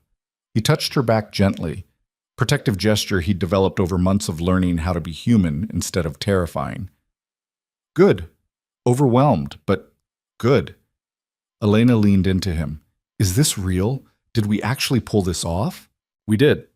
Cassian's voice held something close to wonder. Legitimate business, federal clearance, contracts with actual museums instead of smuggling networks. He paused. It's not exciting, not dangerous. Is that okay? It's perfect. Elena turned to face him. I've had enough excitement to last a lifetime. Boring sounds amazing. Good, because I'm planning on very boring for the foreseeable future. He pulled out a small box, set it on the window ledge between them. Except for one thing. Elena stared at the box, at the velvet that suggested exactly what was inside. Cassian. I'm not asking yet, just showing you it exists. He didn't open it, just left it there. When you're ready. When we've built enough trust that this feels right instead of terrifying. But I want you to know I'm serious about this, about us, about building a life together. Elena's throat tightened. 6 months ago, she'd been a broke barista with a dying mother and no options. Now she was standing in her own office, wearing designer clothes, looking at an engagement ring from a reformed crime boss who loved her enough to wait until she was ready. It was insane. All of it. But it was also exactly what she wanted. Ask me in a year. Her voice came out rough. When we've proven we can do boring without killing each other. When we're sure this is real and not just trauma bonding. A year. I can do a year. Cassian picked up the box, put it back in his pocket. But fair warning, I'm very patient when I want something. I've noticed. Elena kissed him. Brief, gentle. The kind of kiss that promised more later when they were alone. Thank you for all of this. For keeping your promise to Marco. For building something that matters. Thank you for making me want to. Cassian's hand found hers. I would have kept being a monster if you hadn't shown me there was another option. You were never a monster, just someone who'd forgotten how to be anything else. Same thing. No. Monsters can't change. You changed. That makes you human. Elena squeezed his hand. Deeply flawed, occasionally terrifying, but human. Across the room, someone clinked a glass. Speeches were starting. Elena and Cassian were expected to address the crowd. Talk about vision and mission and building bridges between cultural preservation and modern security. Normal business owner stuff. Boring. Safe. Exactly what they'd fought for. They walked to the center of the room together. Partners in every sense of the word. Cassian spoke first. Thanked investors and clients and the team who'd made the transition possible. His voice was controlled, professional, but Elena could hear the emotion underneath. The relief of finally becoming what his brother had died believing he could be. Then Elena spoke. Talked about art history and pattern recognition and how the skills that made her good at decoding Renaissance trade symbols translated perfectly to protecting cultural assets in modern global markets. She didn't mention the violence, the shooting, the federal investigations. That was the past. This was the future. When the speeches ended, the crowd applauded, music started, people mingled. Elena and Cassian slipped away to a quiet corner. Just the two of them and the city lights stretching below like possibilities. We did it. Elena's voice was quiet. We actually survived and came out the other side. We did. Cassian pulled her close. And we keep doing it. Every day. Building something real instead of just destroying each other. Is it always going to be this hard? Probably. We're both damaged, both carrying trauma. That doesn't just disappear. He looked down at her. But we're damaged together. That counts for something. It counts for everything. Elena rested her head against his chest, listened to his heartbeat. Steady, human, alive. They stayed like that while the party continued around them, and the future unfolded in directions neither of them could predict. 6 months ago, Elena Whitmore had been invisible, desperate, clinging to survival with bloody fingernails. Now she was building an empire, a legitimate one, with a partner who understood exactly what it cost to become something better than the worst version of yourself. It wasn't a fairy tale, wasn't redemption in any traditional sense, but it was real. Human. Two broken people choosing each other despite everything. And sometimes that was enough. 1 year later, on the anniversary of the warehouse shooting, Cassian proposed. Not in the office, not during some grand event, just the two of them in Marco's apartment. Their apartment now, with takeout containers and red wine and the comfortable silence of people who'd learned how to exist together. He pulled out the box. Same one from the launch party. Opened it to reveal a ring that was beautiful and understated and absolutely perfect. Elena Whitmore, you destroyed my brother's inkwell within 5 minutes of meeting me. You survived federal investigations, warehouse shootouts, and 6 months of learning how to run a legitimate business. You've made me want to be better every single day. He took her hand. Will you marry me? Elena looked at the ring, at the man holding it, at the life they'd built from ashes and blood and impossible choices. A year ago, she would have said no, would have run, would have protected herself from the risk of loving someone this damaged. But she'd spent a year learning that damage wasn't the same as broken, that people could carry trauma and still build something beautiful, that love didn't fix anything, but it made survival feel less lonely. Yes. The word came out steady. Sure. Yes, I'll marry you. Cassian slid the ring onto her finger, kissed her like she was the only thing in the world that mattered. And for those few seconds, she was. When they broke apart, both smiling, both crying a little, Elena looked at the photographs on the wall. Marco and Cassian as children, her father's picture that she'd added months ago, both men who'd believed in something better and died before seeing it.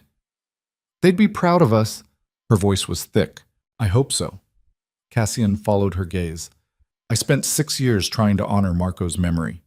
Took me that long to realize the best way to honor him was to actually become what he believed I could be. You did it. We did it, he corrected.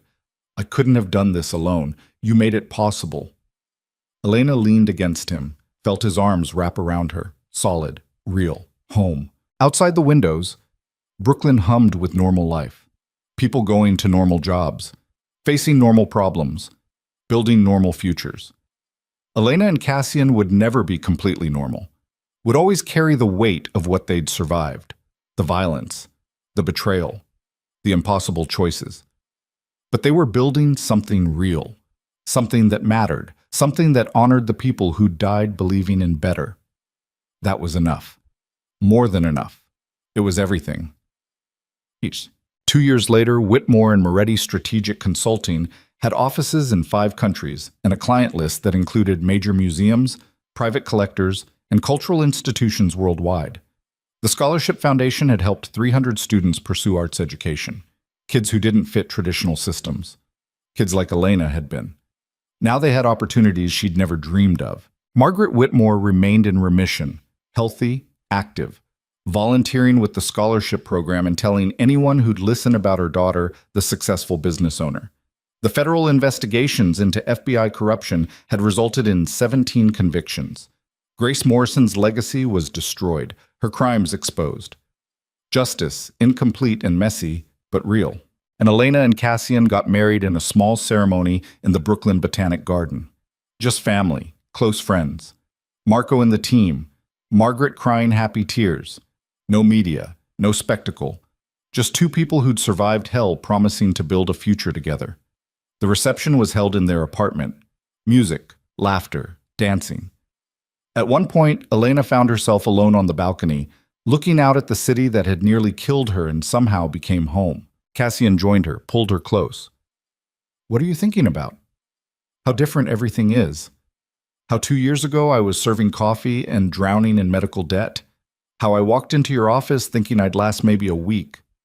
Elena turned to face him. I never imagined this. Any of this. Neither did I. I thought I'd spend the rest of my life running criminal operations and pretending I didn't hate what I'd become. Cassian's hand found hers, wedding ring glinting in city lights. Then you destroyed that inkwell and everything changed. Best 5 minutes of my life. Mine too. He kissed her forehead. You ready for what comes next? What comes next? Building this, expanding the business, growing the foundation, maybe eventually having kids who don't grow up in the world we came from. Cassian's voice was soft. Building a legacy that Marco and your father would be proud of. Elena thought about it. About children growing up surrounded by art and education instead of violence. About teaching them that mistakes didn't define you, that broken people could become something better. About building a future that honored the past without repeating it. Yeah, she squeezed his hand. I'm ready. They stood on the balcony while the party continued inside and the city sprawled below and the future stretched ahead in directions neither of them could fully see. It wouldn't be easy, would never be completely safe. They'd both carry trauma. Both have nightmares. Both struggle with the weight of what they'd survived. But they'd survived together. Built something real from ashes.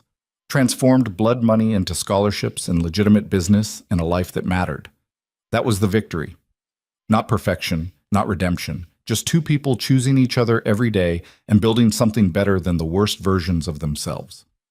Elena Whitmore had walked into Cassian Moretti's office 2 years ago as a desperate barista with an art history degree and no options. She'd walked out as a partner, a wife, a business owner building cultural bridges across continents. More than that, she'd walked out human, real, capable of loving someone deeply flawed because she was just as flawed, and that somehow made it work. The clumsy girl who destroyed a priceless inkwell had become the woman who helped rebuild a man's shattered soul. And Cassian Moretti, the ruthless Sicilian enforcer who'd ruled New York's criminal underworld with ice and violence, had become someone capable of love and vulnerability and building something that didn't require blood to survive. They weren't redeemed, weren't forgiven for the choices they'd made, but they were real. They were together. They were building a future that honored the people who'd believed in better, even when better seemed impossible. And in the end, that was all anyone could ask for. Not a fairy tale. Not a perfect ending. Just two broken people becoming something more than the sum of their damage. Together, always together. The music from inside drifted through open doors, laughter, celebration, life continuing despite everything. Elena pulled Cassian back toward the party, toward their friends, toward the future they'd fought for and nearly died building. As they crossed the threshold, hand in hand, Elena looked back one last time at the city lights. Manhattan glittered like broken glass. Beautiful and deadly, and absolutely indifferent to human suffering. But Elena Whitmore was no longer invisible, no longer desperate, no longer the girl who'd survived on hope and coffee. She was someone who'd looked at monsters and become strong enough to stand beside them, who'd fallen in love with darkness and found light hiding underneath, who'd taken blood money and transformed it into something that mattered. The city didn't care, would never care, but Elena did. Cassian did. And together they were building something that would outlast the violence and the grief and the impossible choices, something human, something real, something worth surviving for. And that, finally, was enough.